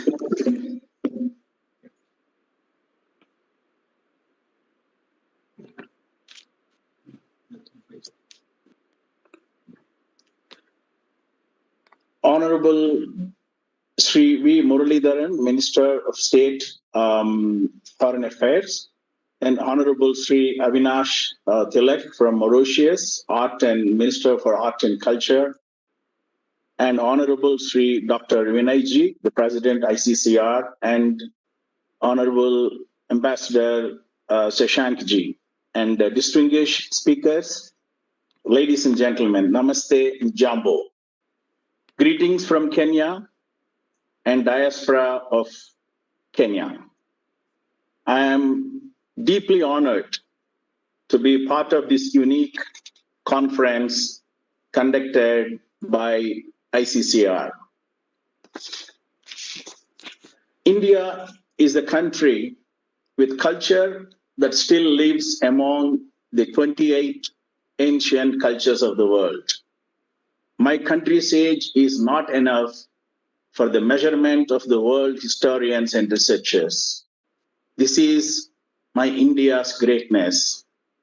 I am proud to be Indian. I am proud to be an Indian diaspora. I would like to take you back just to give you an overview of what happened, especially in East Africa, in the country of Kenya. Historical background: India diaspora in Kenya are the descendants of laborers brought to build the railway. This is a myth. Out of the 32,000 workers brought from India, only 7,000 chose to stay. And all these warriors, we call it as the warriors of Indian diaspora, have become the heroes of East Africa over a period of time. The railways opened up Kenya and East Africa for trade. A large number of the immigrants moved to Kenya and became the merchants of East Africa. And this is just a beginning. Kenya has become a gateway to East and Central Africa for the Indians and all over the people from all over the Indian diaspora. Now, the contribution of the Indian diaspora in culture building in Kenya is huge. There are three ways they have built and contributed. Number one, it is a political contribution. Number two, a cultural integration. And the third one is social economic development. India's independence in 1947 set an example for many African countries, especially Kenya.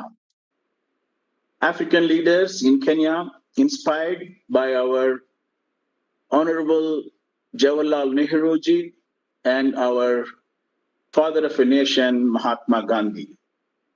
And there was a great support from India and diaspora of India. In 1950s, the Indian diaspora in Kenya joined their fellow Kenyans the fight labor rights. And we had a great sacrifice given by Indian diaspora. Sri Parnalal Seth, Channan Singh, D'Souza, and Pinto Gama were the leaders in the journalistic fight for Kenyan independence. And in 2017 July, Indians in Kenya were officially recognized as the country's 44th tribe. This is the gift by the Kenyan government for the contributions of the political and economic and social and cultural contribution over a period of time since independence. Cultural integration. As you all know, in the diaspora, wherever they go, they went with our culture. Indians in Kenya have represented the country in sports such as cricket, tennis, chess, and hockey in the international arenas. Bollywood was the biggest source of entertainment to Kenyans and is considered as a mainstream cinema in Kenya, which taught the indigenous Kenyans the way of family living, the values of marriages, and Indian cuisine, and also the attires. Indian dishes such as we call chapatis, rice, and samosas have become a staple food for many, many Kenyans. Now, coming back to social economic developments, it's very difficult to put the value of the contribution the Indian diaspora has given to Kenyans. Educational institutions initiated by Oshawa communities and others are the pillars of Kenya. Medical institutions such as MP Shah hospitals, Agarwals, and metropolises ensured all the Kenyans receive the high quality treatments. Indians in Kenya not only led the private sector, where today they are employing 7 million Kenyans, contributing the highest tax revenue to the government of Kenya, and at the same time involved in the government organizations such as the Kenya Association of Manufacturers and Kenya Bureau of Standards. Now, the way forward, we have some suggestions from the Kenyan diaspora, and the time we have to come now put together. We are very happy that this type of formations, this type of conferences, bringing unity as one family worldwide. Number one, we suggest the following recommendations. Number one, utilization of ICCR as a priority to spread culture. An example, in 2017, when we had our ambassador, Srimati Suchitra Dore, we had 2 months cultural exchange programs from ICCR, and it was 7 programs all over Kenya, which was really lauded by the Kenyans and the Kenyan government. We need more of this. We need to collaborate. Number two, improvement of ties between educational institutions in India and Kenya. Example, in Kenya, Nairobi universities from the day one was continuously supported by the Indian diaspora and the government of India. When Prime Minister Modi ji visited Kenya, he has donated $1 million for the library where we have our Gandhiji statue was installed. Number three, where our Dr. Vinay ji said, public outreach initiatives are the most important.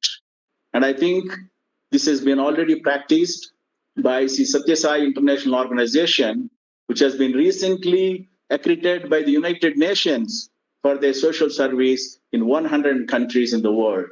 And there is a programs going on, adopting communities at the grassroots levels, and this is a big success story by spreads love, peace, truth, non-violence, and right conduct. I think this is the way that we should proceed in all the countries to spread our message and our culture through all the African brothers and sisters. And thank you very much. I think there is a time is given very limit. We would like to have a more time because we have to elaborate we have to choose a particular required topics and we have to build upon it. And we thank you very much. Namaste, Dhanyavad, Asanti Sana. Thank you very much, sir. I think you have given us the very good news shared with all the diaspora representatives that the highly civilized tribal structure in Africa have recognized in Kenya India's as the 44th tribe. So that's a very great signal for total integration of India in the Kenyan and African tribal system. Thank you very much indeed. And I think the diaspora can play an extremely important part what they are doing in Kenya, educational, hospital and other centers to reach them out to different parts of Africa and Asia. I think that will be a great contribution at this time when we can use the technical means and video conferencing, etc., and the satellite systems. I find that Pandit Bhuvan ji from Fiji and Surya Ambati ji from Australia are now ready. Only thing is our time is getting shorter and shorter. But anyway, Pandit ji, Bhuvan ji from Fiji, kindly let us have another try. Thank you, Chair. In Fiji, our forefathers came from India under the Indian system of colonial government. From 1839 to 1916, a total of 61,000 Indians were brought by the British to work on sugarcane farms in various parts of Fiji. They came from India, and therefore brought their own age-old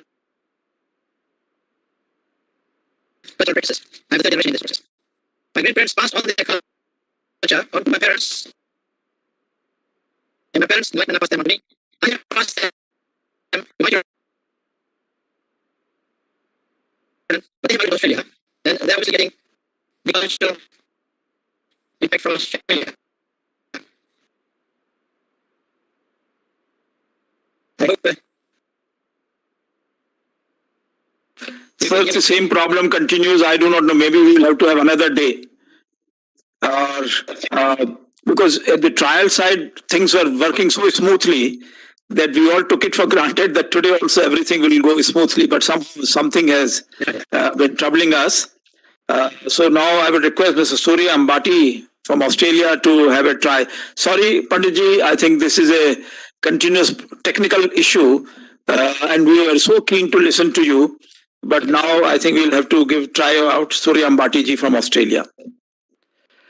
Namaste all. Am I audible now? Yes, please. Now you are audible. Before sharing the PowerPoint, I thought I would like to check this. So you can see a small presentation, my slides.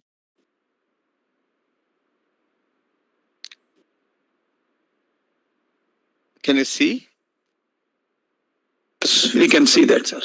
Yeah, sorry, sir. Sorry. Because I want to double check everything. Respected ICCR means all officers and all ambassadors and the Consul Generals of India and so all my fellow members of Indian diaspora. So it's a great opportunity for me to present you. As a customary, I would like to begin by acknowledging the traditional owners from where I am presenting and Wajak people of the Noongar Nation, and I pay my respects to their elders past, present and emerging.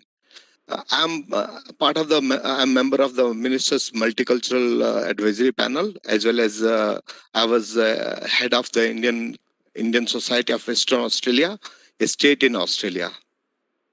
So my presentation will be definitely 5 to 6 minutes. It won't exceed more.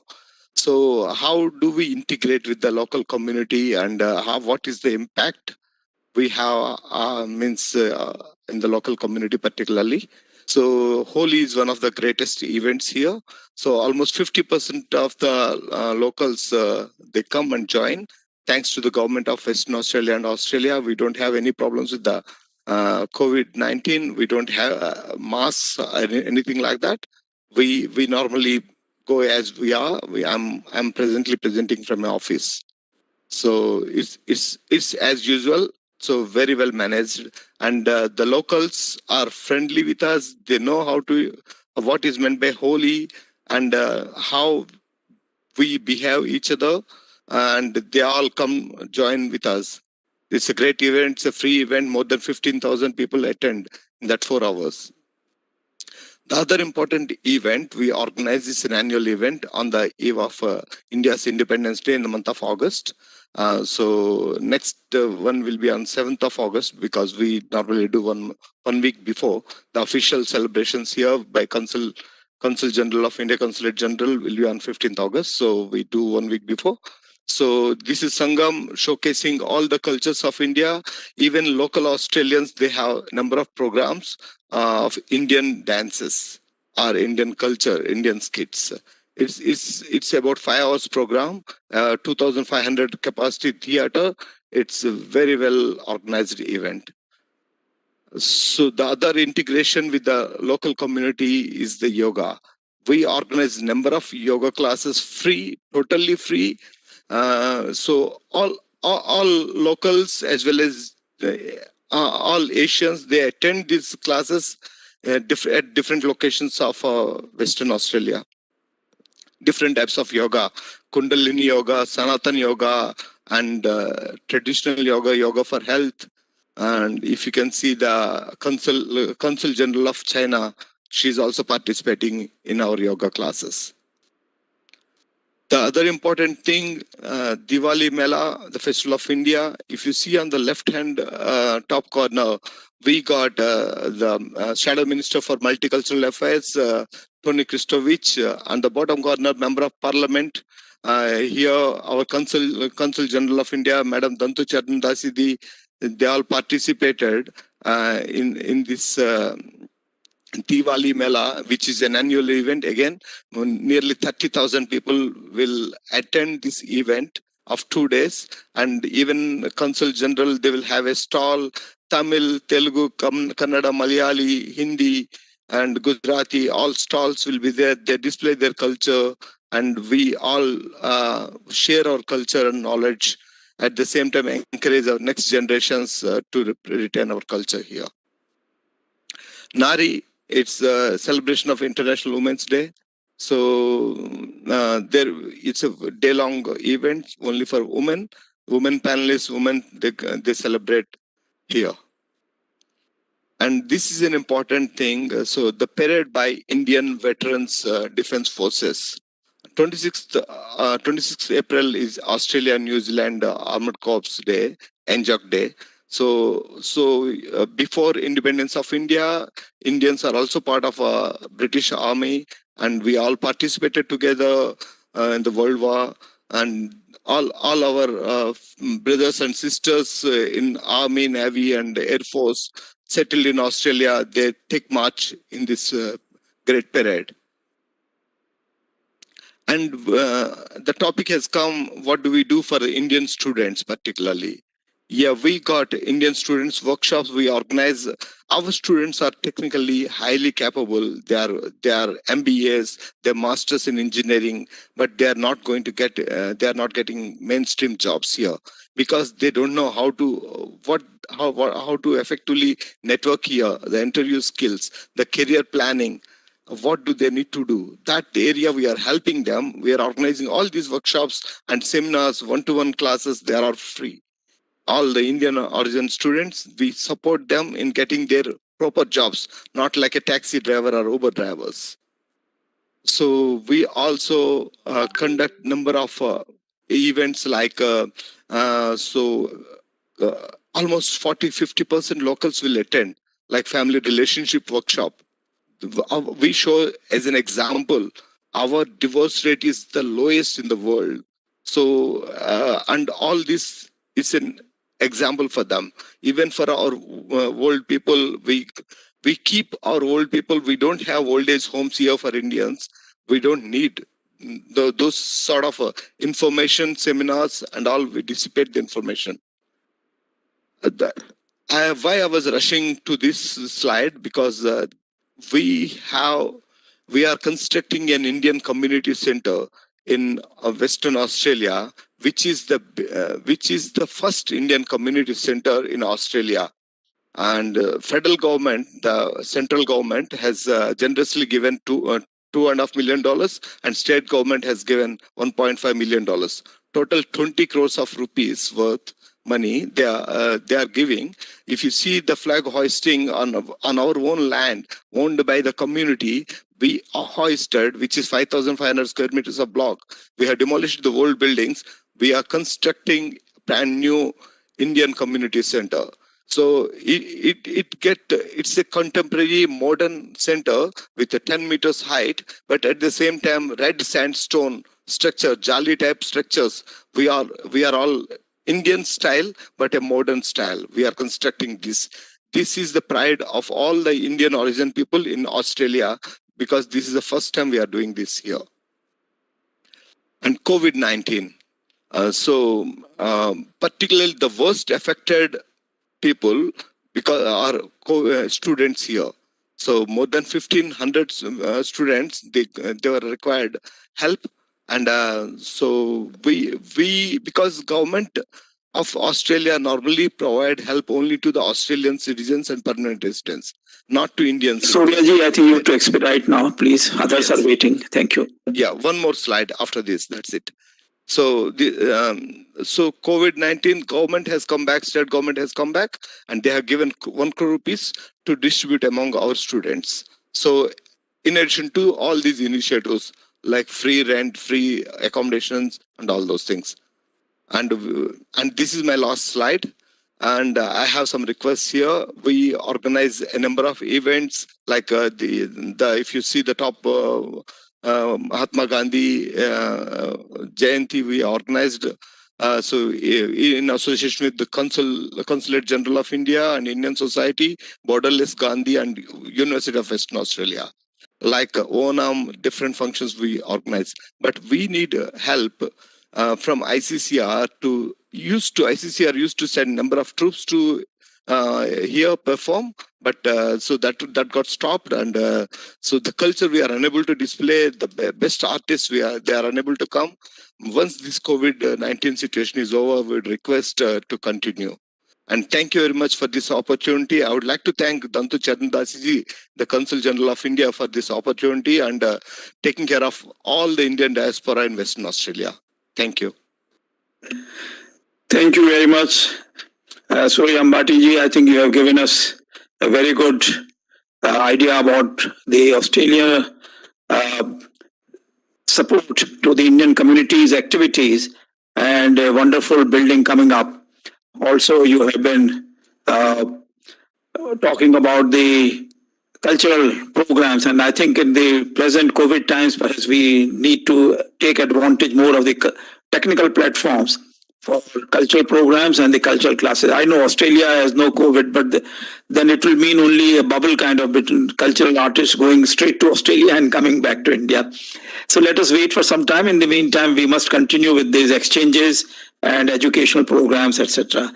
Now I have Swami Vedanand Saraswati ji, who is the spiritual head of Arya Samaj in South Africa, and who was given the sannyasi dispensation by Paramarth Niketan Rishikesh. So Swamiji, we are very keen to listen to you about diaspora as a channel of soft power projection through culture. Swamiji, if you can hear me, kindly come on the screen. Thank you. Thank you, Chair. Am I audible? Yes, please. You are audible, sir. Thank you. My dearest friends and embodiments of divine peace, love, and unity, it is an absolute honor to be given the privilege and opportunity to address this august conference among such distinguished leaders. In some small way, I hope to share the power of Indian culture and how our diaspora, the largest of that in the world, is the greatest channel of soft power projection. Today, India is famous and celebrated the world over for its deep spirituality, yoga, cuisine, traditions, and value system. How does a land once exploited and dominated by foreign regimes now stand tall, respected, and powerful on the world stage? And a great part of the success must be attributed to the masses who reside outside the motherland and who keep their culture alive and thriving, and in turn express that to the world. This year proudly marks 160 years of the arrival of Indians as indentured laborers to South Africa. They came to this unknown land hearts beating with nervousness and uncertainty, awaiting promised and bright opportunities, but unbeknownst the torture and exploitation that awaited them. Yet through all their hardship, they persevered. They held on to hope with determination and, most importantly, unity. For them, the only connection with their motherland was their culture, that rich Indian culture with values that taught them to treat all as one family, never violent, peaceful and loving. They worked hard to build themselves. 160 years on, I'm proud to say that South Africa has become a country fused with Indian culture and tradition. Indians have become an indelible part of the nation that they have adopted as their own. But their heart and soul beat with the culture that never left them, that built them to the people they are today, as well as motivated them to build schools with value-based education, institutes of dharma and cultures, and thriving businesses. When South Africa was under the oppressive apartheid regime, India was one of the first countries to impose sanctions. The Indian community, having the spirit of unity and oneness, fought together for the freedom of the country. Post-freedom, the Indian community were deeply instrumental and in the forefront in creating and undertaking various social reform and social cohesion projects through both humanitarian and cross-cultural means. Although much has been done by the Indian community through culture, much more is yet to be achieved. Indian culture has sparked much interest, whether it is through dance, language, cuisine, or Bollywood. There is a great need for more ICCR centers to be set up and offer these cultural programs on a much broader scale. Alternatively, ICCR can partner with the local Indian cultural institutions and offer both resources and funding to further expand the current programs that are here. The more programs there are, the wider our reach. Then greater shall be the exposure to Indian culture.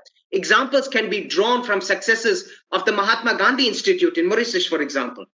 Although the Swami Vivekananda Cultural Center is doing sterling work with more resources and funding from ICCR, their work can be expounded through the local diaspora. The Arya Samaj in South Africa recently formed the Arya Samaj Africa together with the Samajas in the other African continent. The purpose was to encourage and promote cultural dialogue and shared values, introduce cultural comparative studies, and engage in social cohesion work and Indian cultural expression across the African network. This pattern of interaction and exchange strives to foster an exchange of views and ideas that promote knowledge of Indian culture and build bridges between communities of different cultures, especially the country of migration. Culture plays a key role in international diplomacy. Today, many South African Indians, through their local work, their views and cultured characters are in key political positions nationally and locally and are looked upon in assisting and making key policy decisions in the country with Indian influence. Exploring cultural diplomacy as soft power through culture is a vital source of innovation, exchange of ideas, information, art, language, and other aspects of culture among nations and their people, which fosters mutual understanding, peaceful coexistence, and tolerance. It is therefore imperative that for cultural diplomacy to be more effective through our diaspora, our diplomats serving the national government must continue to work with the local diaspora to shape and channel this natural cultural flow to advance national interests through cultural institutions such as ICCR and by working with and aiding local cultural institutions on the ground.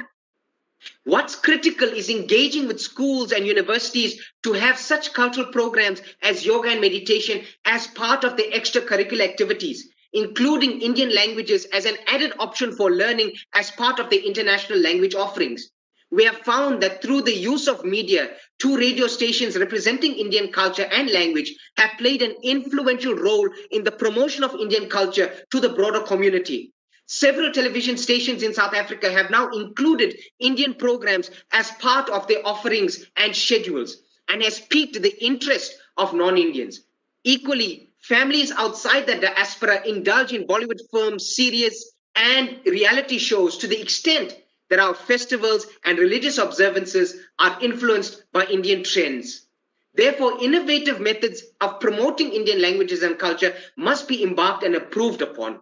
South African local Indian cultural and religious organizations have ensured the promotion of Indian culture through various means and institutes such as the Hindi Shiksha Sangh, School of Vedic Studies, Indian dance academies, and several responsibility projects. on a society level, the greater influence lies in the transformation of the people with the possibility of creating ties and relations that surpass discrimination, hatred, and violence. Western civilization, especially here in South Africa as well, is increasingly adopting yoga and meditation amongst others as their safe space and re-strategizing time. The homely, peaceful, and welcoming nature of the Indian culture exemplifies the value of Vasudhaiva Kutumbakam and Atithi Devo Bhava, and in turn influences Swamiji, the thank you. attitudes. I'm saying, Swamiji, thank you very much indeed. You are really doing a great job. Kindly expedite your thing because others are also waiting. Thank you very much. Absolutely. I'm on my last paragraph. India has obtained the outcomes on the world stage because other countries admiring its values, emulating example, aspire to follow it. And the best part is the heart and soul of Bharat is its people worldwide. Thank you very much. Namaste. Swamiji, we are so enthused by your enthusiasm and that you are carrying out so many activities and almost coordinating them in South Africa. And I'm quite sure that this will be taken very seriously by our compatriots, our diaspora in all of the whole of Africa and Asia, and they will try to follow some similar examples. Thank you very much indeed, Swamiji.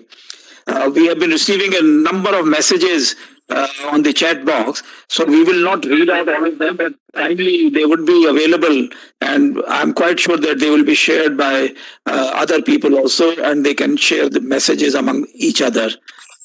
Now I have Professor Ajay Kumar Dubey from the Jawaharlal Nehru University, who is not only the head of the Department for African Studies, but who also runs overseas Indian diaspora organizations and a magazine which is highly respected. I am associated with Professor Dubey in his African Studies programs, and for which I am grateful to him. But we are keen to listen to Professor Dubey now on strengthening the cultural exchange programs. You have the floor, Professor Dubey. Thank you.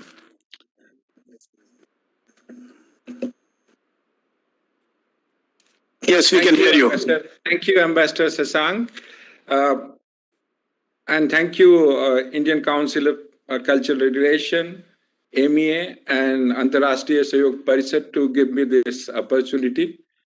It's a pleasure to listen to so many people from diaspora countries, how the culture, Indian culture is playing an important role in their countries. Role of Indian diaspora in promotion of Indian cultural abroad is not a disputed thing. In fact, the single most entity that promotes Indian culture abroad is Indian diaspora. And therefore, what we need to ask is that how can we help the Indian diaspora to promote Indian culture abroad? And that is where I have a few points, because I understand, and as you heard, several diaspora countries speakers have outlined different role which culture has played in their country, which India has played, Indian entities and Indian practices have played into different countries in promoting Indian culture. The most important question is that how can India strengthen Indian diaspora to play its cultural role? And that's where we need to spend some. The second question I would like to reflect is what kind of role India is expecting its diaspora to play in promotion of Indian culture. It's not all kind of role that India is expecting them to play. And the third, what kind of role and what kind of support diaspora expects from India to promote culture abroad. So these are the three points, given the shortage of the time, that I would like to reflect on within the 5 minutes that I have. What India can do for to support Indian diaspora to play the cultural role that diaspora is already playing as single most important entity. In my opinion, India should strengthen close collaboration with Indian diaspora, not just through government and public funded agency, because the time has come under globalization the different agency now needs to be empowered and connected. The private agencies, the academic agencies, the media agencies, all of them need to connect with Indian diaspora to promote culture. And the time to depend solely on the public funded agencies is now gone. We have to broad-based people to people and civil society organization, non-government organization connect to promote Indian culture to drive this. The second thing is that we need also to move from the traditional method of promoting Indian culture or strengthening Indian diaspora to promote Indian culture by moving to a situation where we inject now the modern technology and platforms for strengthening this diaspora collaboration, having online and internet-based collaboration. The third point is we need to increase our television footage which carry cultural programs to Indian diaspora countries far more than what we have today. And this should not be confined just to Hindi language, because the diaspora represents, it's a microcosm of, in fact, reality. And therefore, the TV channels of different languages must have footprint into diaspora country. The other thing that we need to do now, and I don't have time to explain, but what I am trying to say that there are several diaspora countries which have adopted and developed the cultural connect practice with their diaspora. We need to adopt and adapt those cultural promotion practices to promote our own cultural practices in countries having Indian diaspora. And the last thing I would again emphasize, which was emphasized by chairman of ICCR and other speakers as well, that by admitting larger number of students from diaspora countries in public and private institutions through fellowship, by developing world-class program in our institution, we are going to promote Indian culture, Indian values, Indian civilizational values into these countries where these values are contemporary with the time. The Indian practices and culture which exist in many of these diaspora countries are still quite rooted in the past, and they find Indian culture and practices slightly skewed from their perspective and unacceptable at many times from their perspective. So that's from the India side. And just quickly, what role India expects from diaspora in terms of promoting cultural values in their country. The first is that India expects the Indian cultural practices, Indian culture into diaspora country will promote or catalyze Indian bilateral connect with those countries. The second is the India's soft power and image of that diaspora can promote in their country, not just within diaspora, but also with the other segments of the host country's population. That's the second expectation that India will have, and we need work on that, as was suggested, that our ICCR programs or our other agencies programs must not be confined just to the Indian diaspora, but should be spread to other segments of the population as well.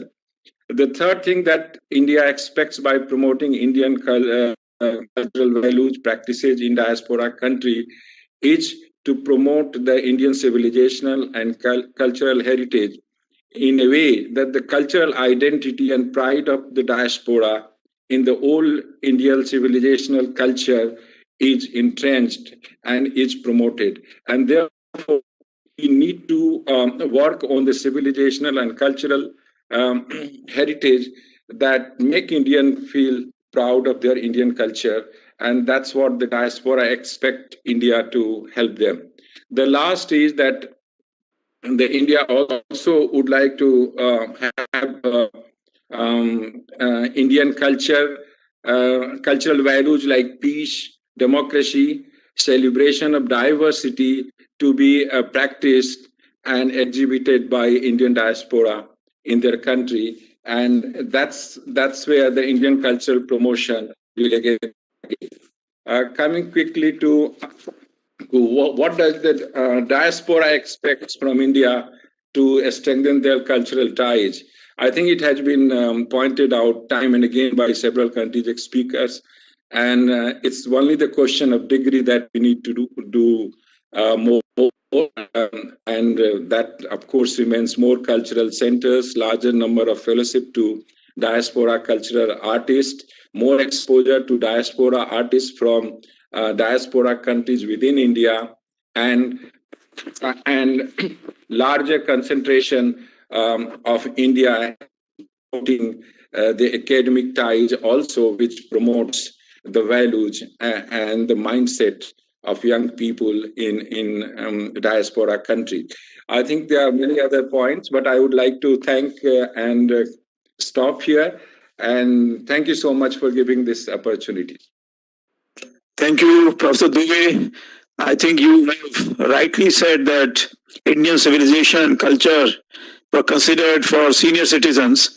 But now lately, I find that with the value which is being given to the Indian culture and civilization in the school curriculums, college curriculums, among the researchers and thinkers in most of the countries, and even the political leaders, I find that now this should be a trend for the future, that the local communities, when they respect the Indian culture, even our young people would like to see that yoga and meditation are not only for the senior citizens, but it helps them that when they become senior, they will be in perfect mental health and perfect spiritual health. So that is important, because I find that in many of the advanced countries, 60-70% of the old people start suffering from various disabilities. And so it's the Indian culture which are taken at the young age and shared with the local communities will make for a very fruitful and rewarding life, whatever life God gives. Thank you very much indeed. I find that Bhuvan Dutt has found some technical platform, so he's able to speak to us. Bhuvanji, I'm ready to listen to you. Can you hear me? Thank you. Yes, I can hear you. Can you hear me? Yes, I can hear you loud and clear. Okay, so therefore I will now speak, if you will allow me. Thank you. I will speak on the subject of engaging youth in the cultural promotion. In Fiji, our forefathers came from India under the indenture system, commonly known as Girmit. From 1879 to 1916, a total of about 61,000 Indians were brought by the British to work on the sugarcane farms in various parts of Fiji. They came from various parts of India and therefore brought their age-old cultural practices to practice in Fiji. I am the third generation in this process. My grandparents passed on their culture to my parents, and my parents, in like manner, passed on the same to me. I have passed on whatever I could to my children. They have migrated to Australia and are trying hard to maintain most of the Indian cultural practices there. However, their children born are in a completely new environment, living with European friends and neighbors.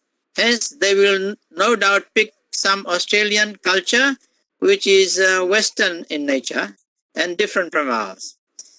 The word culture has a very wide meaning in my opinion. It includes the various aspects of life on earth, such as family relationship, taking care of one another, food habits, dress, etc., etc. It is said that the Indian culture is the oldest in the world. I strongly believe this to be true. Based on the Vedic belief, as propagated by Maharishi Swamidan Saraswati, who was the founder of Arya Samaj, the first human beings were born on this earth in Tibet some 1.9 billion years ago. Thus, the Indian culture would have started then.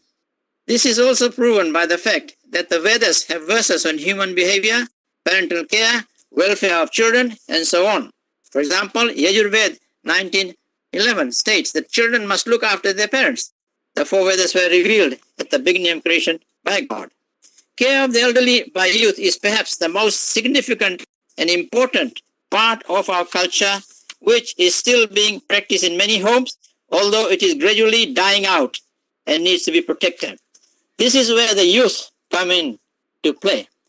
And we need to engage them by training them in our cultural values and practices.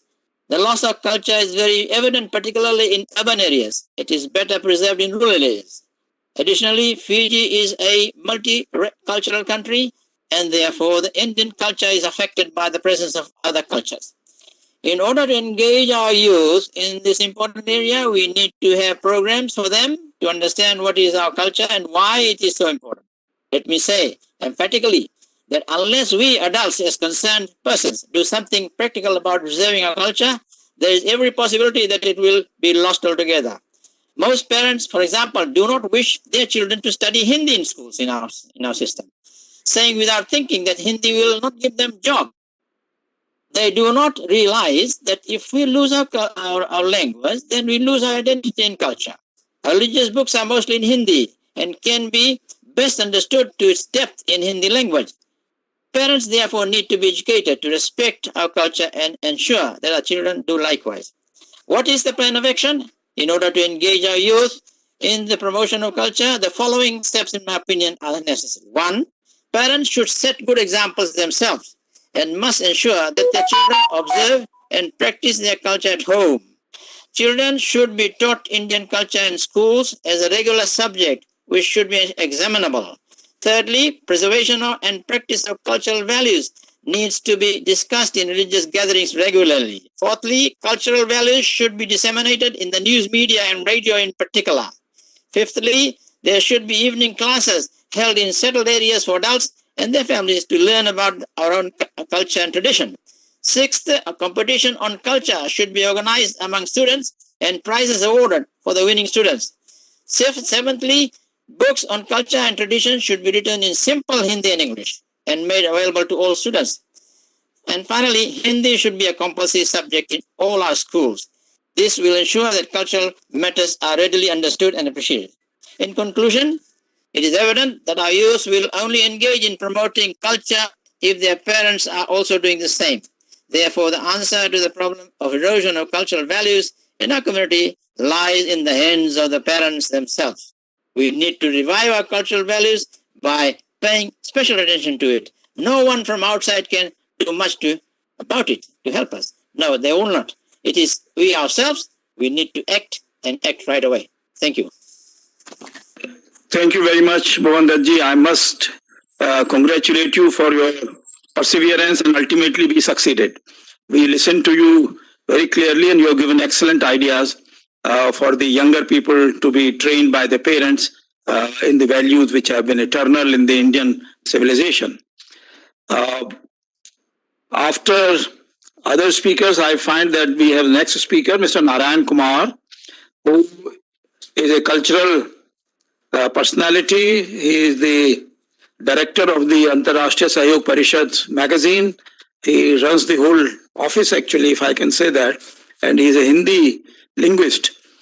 And so you were talking just now, Bhavan Dutt-ji, the Hindu should be promoted. I think Narayan-ji should tell us how he can set up some technical platform to teach Hindi all over the world. So Narayan-ji, you have the floor, please. धन्यवाद शशांक जी, आपने मुझे बड़ी जिम्मेदारी दे दी। मैं तो कुछ और लिख के लाया था, लेकिन अभी जिन लोगों ने हिंदी के बारे में बात की तो मेरे मन में आया कि मैं हिंदी में बोलूं। मैंने नमस्कार इसलिए किया कि मॉरिशस के एक कवि हैं और सुहूदत बुखारी, उनकी सेंटेनरी मनाई जा रही है। उन्होंने एक कविता लिखी है कि मेरे दोस्त उस भाषा में मेरे लिए शुभ की कामना मत करना जिसकी चुभती मुझे गुलामी के दिनों की याद दिलाती है। चाबुक की बौछारों का आदेश निकलता था जिस भाषा में, उस भाषा को मेरी भाषा मत कहना मेरे दोस्त। तो जहां तक सभी लोगों ने हिंदी की बात की, तो भाषा वैज्ञानिकों का कहना है कि अगर कोई भाषा मरती नहीं है, भाषा मारी जाती है, और अगर एक भाषा मरती है तो संस्कृति मर जाती है, लोक जीवन मर जाता है, जीवन व्यवहार मर जाता है। और संस्कृति को सिर्फ मंदिरों की घंटियों और मस्जिदों के अजान में ही नहीं देखना होता है। संस्कृति को स्वतंत्रता, समानता और सद्भाव में भी देखना होता है। ये इसलिए मैं कह रहा हूं कि अभी स्वामी जी बोल रहे थे अफ्रीका से, तो महात्मा गांधी ने कहा कि 16 नवंबर 1860 को, बड़ी बात उन्होंने कही कि 16 नवंबर 1860 को जो गिरमिटिया मजदूर भारत से आए वो सत्याग्रह का बीज लेकर के आए, और उसी सत्याग्रह के बीज के कारण तमाम उपनिवेशों में भारत सहित स्वतंत्रता की कल्पना की गई, और हम एक स्वतंत्रता की संस्कृति, समानता की संस्कृति और सद्भाव की संस्कृति को कायम कर सकें। अध्यक्ष महोदय, उनके गुरु गोपाल कृष्ण गोखले, जो उस समय नेशनल असेंबली के सदस्य थे, जब दक्षिण अफ्रीका भेजे गए तो उन्होंने कहा कि मैं अंग्रेजी में बोलूंगा, तो उन्होंने कहा कि नहीं, उन्होंने कहा कि मैं तो नहीं जानता हिंदुस्तानी। गांधी जी ने कहा आप मराठी में बोलिए। तो गोखले ने कहा मराठी का इंटरप्रेट कौन करेगा? गांधी जी ने कहा मैं करूंगा। तो कहा तुम तो मराठी नहीं जानते हो? तो कहा मैं मराठी नहीं जानता हूं, लेकिन आप जो कहेंगे उसको जानता हूं और इसलिए मैं इंटरप्रेट करूंगा। इसी तरह अगर जो लोग मेरी भाषा को नहीं समझते होंगे वो मेरी भावना को समझेंगे कि मैं भारतीय संस्कृति के गिरमिटिया देशों में प्रचार प्रसार के लिए क्या कहना चाहता हूं। तमाम बातें कह दी गई है, मैं मुख्य रूप से 3 बातें कहना चाहता हूं, या उससे आगे भी, कि जो हमारे गिरमिटिया मजदूर गए दासता प्रथा की समाप्ति के बाद, दास प्रथा की समाप्ति के बाद, वो 3 तरह, मुख्य रूप से 3 तरह से लोगों के साथ गए। फ्रेंच, जिसको फ्रैंकाफोन कहते हैं, अंग्रेज भाषा भाषी और डच भाषा भाषी। जो फ्रेंच कॉलोनी में गए फ्रेंच लोग, फ्रांसीसी लोग अपनी भाषा और संस्कृति के प्रति इतना आग्रह रखते थे कि उन्होंने हमारे भारतीय गिरमिटिया कहिए या जो इंडेंचर लेबर गए उनको उतनी आजादी नहीं दी, और फ्रेंच भाषा और वहां की संस्कृति को उन पर लादने का प्रयास किया। उन्होंने यह नहीं समझा कि संस्कृति इम्पोज नहीं की जाती है, इवॉल्व की जाती है। तो इसलिए वहां जो लोग गए, चाहे रियूनियन में गए, गोंडालूप में गए, में गए, आप देखेंगे कि उनसे हमारा संबंध कम है। अध्यक्ष महोदय और यहाँ ICCR के DG साहब भी हैं, मेरा यह अनुरोध है कि जहां चल रहा है उसको बढ़ाने का काम है, तो जहां नहीं कुछ हो रहा है वहां इंडियन कल्चर के प्रिजर्वेशन का काम है। जहां हमारे भारतीय संस्कृति के पौधे सूख रहे हैं उसमें पानी डालने का काम हमारा हो जाता है, और उसमें अंतर्राष्ट्रीय सहयोग परिषद का जो सहयोग होगा वो होगा। एक दूसरे, वहां की भाषा तमिल हो सकती है, वहां के लोग संस्कृत भी जानते हैं, वहां काली माता की पूजा भी होती है, लेकिन वो धीरे धीरे लुप्त हो रही है। ये हमारी जिम्मेदारी हो जाती है। दूसरी बात है कि जो इंग्लिश स्पीकिंग लोग थे देशों में गए, आप देखेंगे कि मॉरिशस में पहले फ्रेंच थे, बाद में वो ब्रिटिश कॉलोनी बनी, लेकिन फ्रांसीसी भाषा का इतना आधिपत्य उन पर हुआ कि आज भी मॉरिशस के लोगों की जो आम भाषा है, भारतीय तो भोजपुरी भी बोलते हैं, वह फ्रांसीसी है, जबकि वहां की राष्ट्रभाषा अंग्रेजी है, राजभाषा अंग्रेजी है, वहां के पार्लियामेंट में अंग्रेजी में काम होता है। तो ये मैं कहना चाहता था कि उतने अनुदार तो वो नहीं थे, लेकिन वो फूट डालो और शासन करो की नीति अपनाई, और अफ्रीकन और भारतीय समुदाय के बीच में एक एपार्थीड जैसा काम कर दिया, जिससे कि अफ्रीकन और भारतीयों के बीच में सांस्कृतिक, सामाजिक और राजनीतिक टकराव अभी तक चल रहा है। तीसरे जो डच थे, जैसे सूरीनाम है, वो अपेक्षाकृत उनमें सहिष्णुता अधिक थी। तो साहित्य संस्कृति के विकास के काम को रोका नहीं गया, वहां चलता रहा। और यही कारण है कि जो सूरीनाम से नीदरलैंड है, वहां भी हमारे लोग हिंदी में या अन्य भाषाओं में काम कर सकते हैं। तो ये हमारा ये कर्तव्य हो जाता है कि अगर हम भाषा की रक्षा नहीं करेंगे, भाषा नहीं रहेगी तो संस्कृति नहीं रहेगी। दूसरी बात यह है कि हम यहाँ भोजपुरी, मैथिली, अवधी करते थे। हमारे भाषा वैज्ञानिकों के लिए एक नई बात है कि नई हिंदी चली। फिजी में फिजी बात है, सूरीनाम में सरनामी हिंदी है, दक्षिण अफ्रीका में नेटाली हिंदी है, दक्षिण अफ्रीका में स्वामी भवानी दयाल सन्यासी ने जो ऐतिहासिक काम किया कि उन्होंने अपनी जमीन बेच करके हिंदी प्रेस स्थापित किया और हिंदी पत्रिका कायम की, जो हिंदी पत्रिका सभी गिरमिटिया देशों के अतिरिक्त अंग्रेज लोग हिंदी सीखते थे कि उसमें क्या लिखा जा रहा है उसको पढ़े। वे गांधी जी के सहयोगी थे और इंडियन ओपिनियन के संपादक थे। उनके दर्जनों किताब अब बाजार में नहीं है। हमारा काम है कि इसका हम पुनः फिर से छापे, समय नहीं है, लेकिन हम उनकी, अगर हम गिरमिटिया के लोगों की उपलब्धियों की बात करें तो जैसे वहां के लोग आजादी की बीज लेकर के आए सत्याग्रह के, हम देखेंगे कि हमारी सत्य थी कि जिस घाट को क्वारंटाइन के लिए रखा गया और कुली घाट कहा गया, उसको हमारे गिरमिटिया लोगों ने, हमारे इंडियन प्रवासी घाट बना दिया। ये उनकी शक्ति थी कि आप प्रवासी घाट बना करके उसको यूनेस्को द्वारा वर्ल्ड हेरिटेज में ला दिया। यह भी उनकी शक्ति थी कि जिसको हम परी तालाब कहते थे उसको उन्होंने गंगा तालाब कह दिया। और कांवर लेकर के जब देखेंगे कि हजारों लोग मॉरिशस के वहां जाते हैं। इसके अलावा साहित्य में उन्होंने अभिमन्यु अनंत जैसे लेखक को दिया, रामदेव धुरंधर को दिया, जिनकी कृतियां फ्रेंच में अनुदित होकर के लाखों प्रतियां बिकती है। हमें आवश्यकता है कि उनके, चाहे फिजी हो, चाहे सूरीनाम हो, चाहे मॉरिशस हो, उनकी कृतियों को भारत सरकार, अभी अध्यक्ष महोदय कह रहे थे कि विदेशों में जो पाठ्यक्रम है उसको हम कर रहे हैं, भारत के पाठ्यक्रमों में वहां के लेखकों की पुस्तकों को रखा जाए। अध्यक्ष महोदय, मैं यह भी चाहता हूं कि विभिन्न विश्वविद्यालयों में डायस्पोरा स्टडीज खोला जाए। वो तो भारतीय संस्कृति के बारे में जानते हैं और हम नहीं जानते हैं।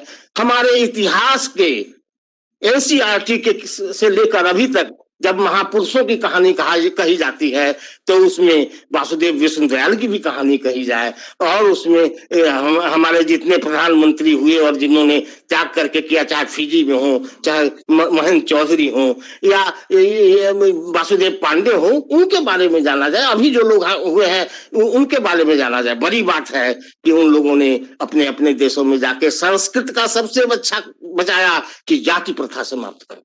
हम जानते हैं कि हम पालने हैं, किसी ना है, कुछ ब्राह्मणों को रखा जो पूजा पाठ के लिए हो। उन्होंने सांप्रदायिक सद्भाव काम किया। यही कारण है कि आप देखते हैं कि मॉरिशस में कभी मुस्लिम प्रेसिडेंट थे तो आज गयाना में मुस्लिम प्रेसिडेंट हैं। और ये जरूरी है कि सांस्कृतिक पड़ाव पर इसको रक्षा करें। आप फिजी में देखेंगे तो कमला प्रसाद मिश्र मिलेंगे। आप फिजी में देखेंगे तो आज फिजी बातें में जो किताबें पुस्तकें लिखी जा रही है, और फिजी की विशेषता यह है कि वहां के हर एक नागरिकों के लिए हिंदी पढ़ना अनिवार्य है। वो चाहे फिजियन हो, वो इंग्लिश हो या भारत हो, मिडिल स्तर तक वहां सबों को हिंदी पढ़ाई जाती है और हिंदी साहित्य का सृजनात्मक लेखन हो रहा है। सूरीनाम में भी इसी तरह की बातें हैं। तो आप उन्होंने कहा फिजी के मंत्री ने कि विश्व हिंदी सचिवालय को पार्लियामेंट के एक्ट के द्वारा बनाया गया। इसी तरह वहां रामायण सेंटर को भी पार्लियामेंट के एक्ट के द्वारा बनाया गया है। भारत में इस तरह की बात हो तो कहेंगे कि ये सेकुलरिज्म के खिलाफ है या क्या है, या नहीं भी कहेंगे, लेकिन आप देखिए कि वहां रामायण सेंटर को पार्लियामेंट के एक्ट के द्वारा बनाया गया है और उसको मॉरिशस सरकार से दूसरों को भी, मजलिसे इस्लामिया को भी, उसको भी देते हैं। अब मैं अपना कुछ सुझाव देना चाहता हूं क्योंकि समय बहुत कम है। मेरा सबसे पहला सुझाव ये है जो सुषमा स्वराज जी ने शुरू किया था और 10 भारतीय और 10 विदेशियों को बुलाया था। उन्होंने लिखा था कि documentation of the history of Girmitiyas किया जाए। अध्यक्ष महोदय, अभी तक हम पश्चिम की नजर से उनके व्यथा, कथा, अत्याचार को देखते हैं, उनकी उपलब्धियों को नहीं देखते हैं। तो अगर डॉक्यूमेंटेशन नहीं किया जाएगा तो वही इतिहास रह जाएगा जो इतिहास है। तो Indian council of historical research को या सोशल साइंस रिसर्च को ये काम करना चाहिए। दूसरा मेरा सुझाव ये है कि डिजिटलाइजेशन ऑफ ओरल ट्रेडिशन, ये बहुत महत्वपूर्ण है। वहां जो विवाह में, व्यवहार में सारे गीत गाए जाते थे वो सब खत्म हो गए हैं, खत्म हो रहे हैं। नई पीढ़ी उसे नहीं जानती है। तो ऑडियो विजुअल करके डिजिटल करें। हालांकि आपको बता दूं कि वहां पर गीत गवई नाम की एक संस्था है जिसको हमने ARST में भी बुलाया था, वो ग्रामीण गीतों को सोहर समदाउन इस सबको गाते हैं। तो इस तरह एक ये किया जाए। मेरा तीसरा सुझाव ये है कि जिस दिन, जैसे कि आप देखेंगे कि दास प्रथा जब समाप्त हुआ उस दिन हम संसार भर के अफ्रीकन इमेंसिपेशन डे मनाते हैं। हम 1917 में जिस तारीख को ये इंडेंजर सिस्टम समाप्त होने की घोषणा हुई गजट नोटिफिकेशन, वैसे तो 20 तक चली, उसको एक ऐसे उत्सव की तरह मनाए कि कॉमनवेल्थ ऑफ गिरमिटिया कल्चर हो सके और उसके सभी लोग मिले। इसके अलावा जहां तक मीडिया का सवाल है, अध्यक्ष महोदय, भारत के मीडिया में भी इन देशों की खबर नहीं छपती है या कहीं कोने में छपती है। तो इसलिए ये जरूरी है कि वहां पर ऑस्ट्रेलिया में 4 विश्वविद्यालयों में हिंदी पढ़ाई जाती थी, अब पर्थ में समाप्त हो रही है। 3 प्राध्यापक हैं और सैकड़ों विद्यार्थी हैं, वो हटाए जा रहे हैं। ICCR से कह के हमने जब फिजी में हिंदी की पढ़ाई समाप्त हो रही थी तो उसको शुरू किया था। हम बाजार में जाते हैं तो हमें खोजना है कि आओ तुम भारतीय भाषा सीखो, ये नहीं कि कोई लिख दे कि भारतीय भाषा नहीं सीखते हैं तो हम ताला लगा देंगे। तो वहां पर अभी हमें तत्काल, हम 3 दिन पहले हमने एक कॉन्फ्रेंस किया था उनके सारे प्रोफेसरों का, और वहां वो विश्वविद्यालय बन रहा है। इसके साथ ही वहां पर ऑस्ट्रेलिया सृजन पाठशाला, ऐसे लोग 300 बच्चों को भारतीय भाषा सिखा रहे हैं।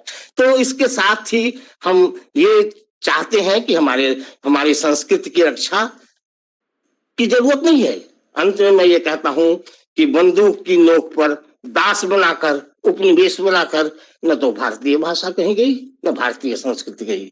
इसलिए यह अमृत शक्ति उसे है और भारत सरकार का यह कर्तव्य हो जाता है कि विश्व भर में इस संस्कृति को रखे, क्योंकि हमारी संस्कृति जो है वसुधैव कुटुंबकम, उसको ग्लोबल मार्केट से चैलेंज मिल रहा है। हम कहते हैं विश्व परिवार है, पश्चिम के लोग कहते हैं कि विश्व बाजार है।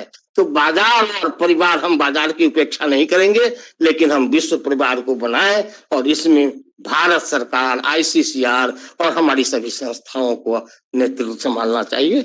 मुझे क्षमा करेंगे अगर मैंने कुछ ज्यादा समय लिया, क्योंकि मैंने तैयार करके जो दिया। धन्यवाद। धन्यवाद नारायण जी, बहुत महत्वपूर्ण बातें आपने कही हैं और मैं समझता हूं कि सब ये नोट्स लिए गए हैं जो उन पे आगे विचार विमर्श होगा। और ये आपने अच्छा कहा है कि जो आजकल के टेक्निकल प्लेटफॉर्म्स पे अगर हिंदी और भारतीय संस्कृति के लिए पूरे तरीके से जो है उन्हीं संस्थाएं जो ऑलरेडी हैं बनी हुई, उनको विश्व भर में फैलाया जाए तो बहुत अच्छे आसानी से काम हो सकता है। क्वेश्चन आंसर सेशन के लिए मैं सोचता हूं कि हम लोग 1 घंटा से ज्यादा लेट चल रहे हैं इस समय, तो मैं रिक्वेस्ट करूंगा कि हम सोशल प्लेटफॉर्म को यूज करें और जो क्वेश्चन आंसर्स हैं आपस में उसको शेयर कर लें। दूसरा, मैं ये बताना चाहूंगा कि हमको जो है कई डायस्पोरा के हमारे साथियों ने हमें ज्वाइन किया है। उसमें मोजाम्बिक है, मॉस्को से आए हैं, कुछ फिजी से, कुछ बहरीन से, वैंकूवर से, हांगकांग से, ऑस्ट्रेलिया, फिलीपींस, ताइवान से हमारे पास हैं अच्छे सुविचार आए हैं। तो मैं समझता हूं कि उसको जो है सोशल मीडिया पे सब लोग एक्सचेंज करके हमारे पास चैट बॉक्स में आ चुके हैं, सब लोग उनको देखेंगे और सोशल मीडिया पे जो है आगे भी इस तरह की वार्तालाप चलता रहेगा। तो जो हम लोगों ने आज शुरुआत की है वो आज ही खत्म नहीं होगा, बल्कि वो आगे भी इसी तरह का सोशल प्लेटफॉर्म पे आपस में विचारों का आदान प्रदान होता रहेगा।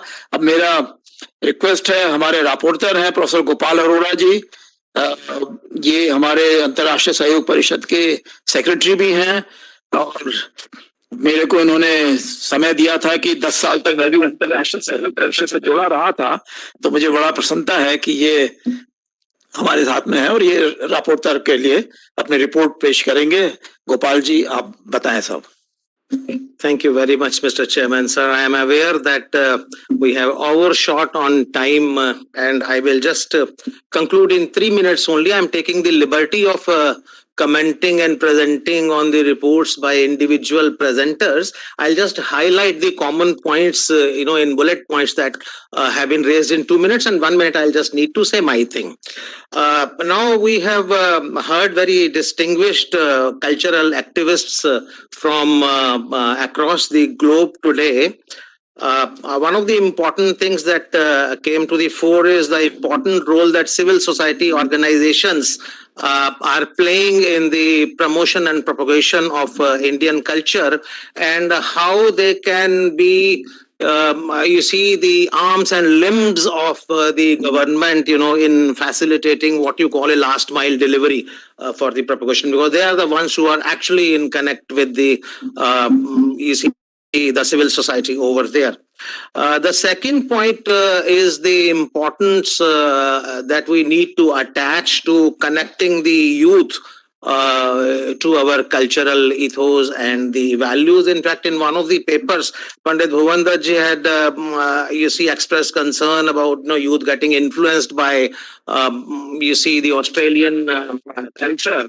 But on the other hand, we are also saying that one of the strengths of Indian culture has been that, we have had the principles of Sarva Dharma Sambhav and Vasudhaiva Kutumbakam. And also many presenters highlighted the need of interaction with the local civil society. So in my mind, there is no contradiction in the two things. And as long as we are able to promote and propagate our culture, effectively, then I don't see that the youth will get influenced. So that is actually all the same, more a reason to actually promote our culture.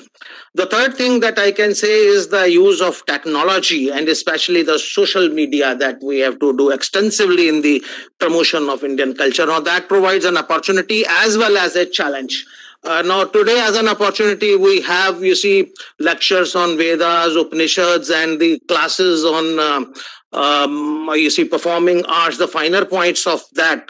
But the challenge is that the attention span, is shrinking. So today, if you have long lectures, so people will just skip over. So we need to actually articulate that how we can make, smaller capsules in limited time so that the message can effectively, go abroad. Language is another very important point, as Narayanji said.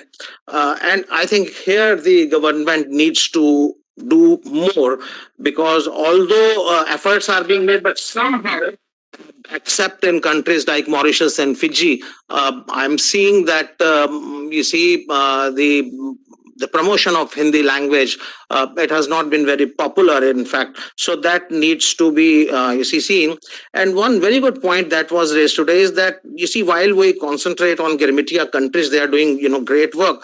But then there are a lot of other countries, which are not getting the due attention, especially the Francophone countries and the countries where there's a smaller population of Indian diaspora. So I think there again, civil society organizations can play a very, very important role in that. So that is my 2 points. So that 1 minute I'll only take, for my say that while we have here, discussed about the very valuable contribution that Indian diaspora is, making for the promotion of culture, which is indeed laudable, we should also take this opportunity to acknowledge the role which the culture has played in the promotion of Indian diaspora.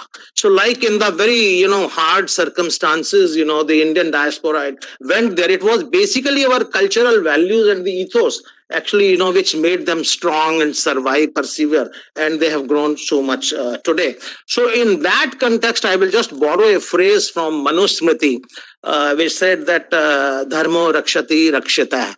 So if you protect the dharma will protect you. So I will say that if you promote the culture will give you back in larger quantities. If you respect the culture will give you more respect. If you value the culture will make you more valuable. Thank you very much, sir, with these words. Thank you. Thank you very much, Professor Gopalji. Very nice. And I think both of you mentioned about the Francophone and the Anglophone countries where Indian people diaspora had gone initially. So we have now developed very strong relationship with France, and also it's likely that the UK Prime Minister may I don't know, I think it's being mentioned in the media that he might come as the chief guest at the Republic Day. So some of these things can be taken up in our dialogue with these two countries, which were the initiator of several diaspora populations in different parts of the world.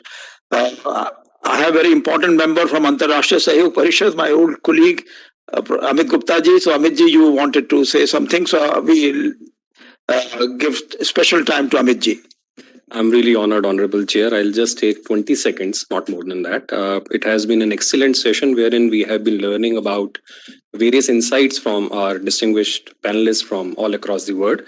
While it has been discussed that what Government of India and ICCR and other organizations need to do, I personally think, with my little understanding of international relationships, and I have been traveling all across the globe for last about 25 years, it has also come to my, it is just an humble suggestion that I'm making here, that Indian diaspora may kindly be vigilant about the inclusion of correct facts about India and its glorious history, because several reports have come out wherein several countries, either they do not include India in their Indian history in their notebooks, in their curriculum, or they have distorted facts about it.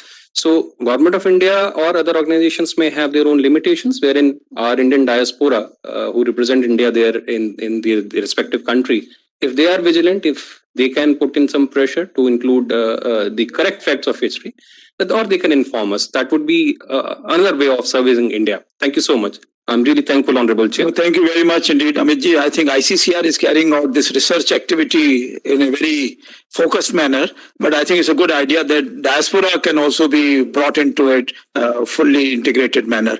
I thank you all very much, and it's really a very fruitful, very rewarding session. So wish you more time to attend the next part of the seminar, those of you who would have time, so that we are able to listen to our colleagues from the western part of the globe. Thank you very much. All the best.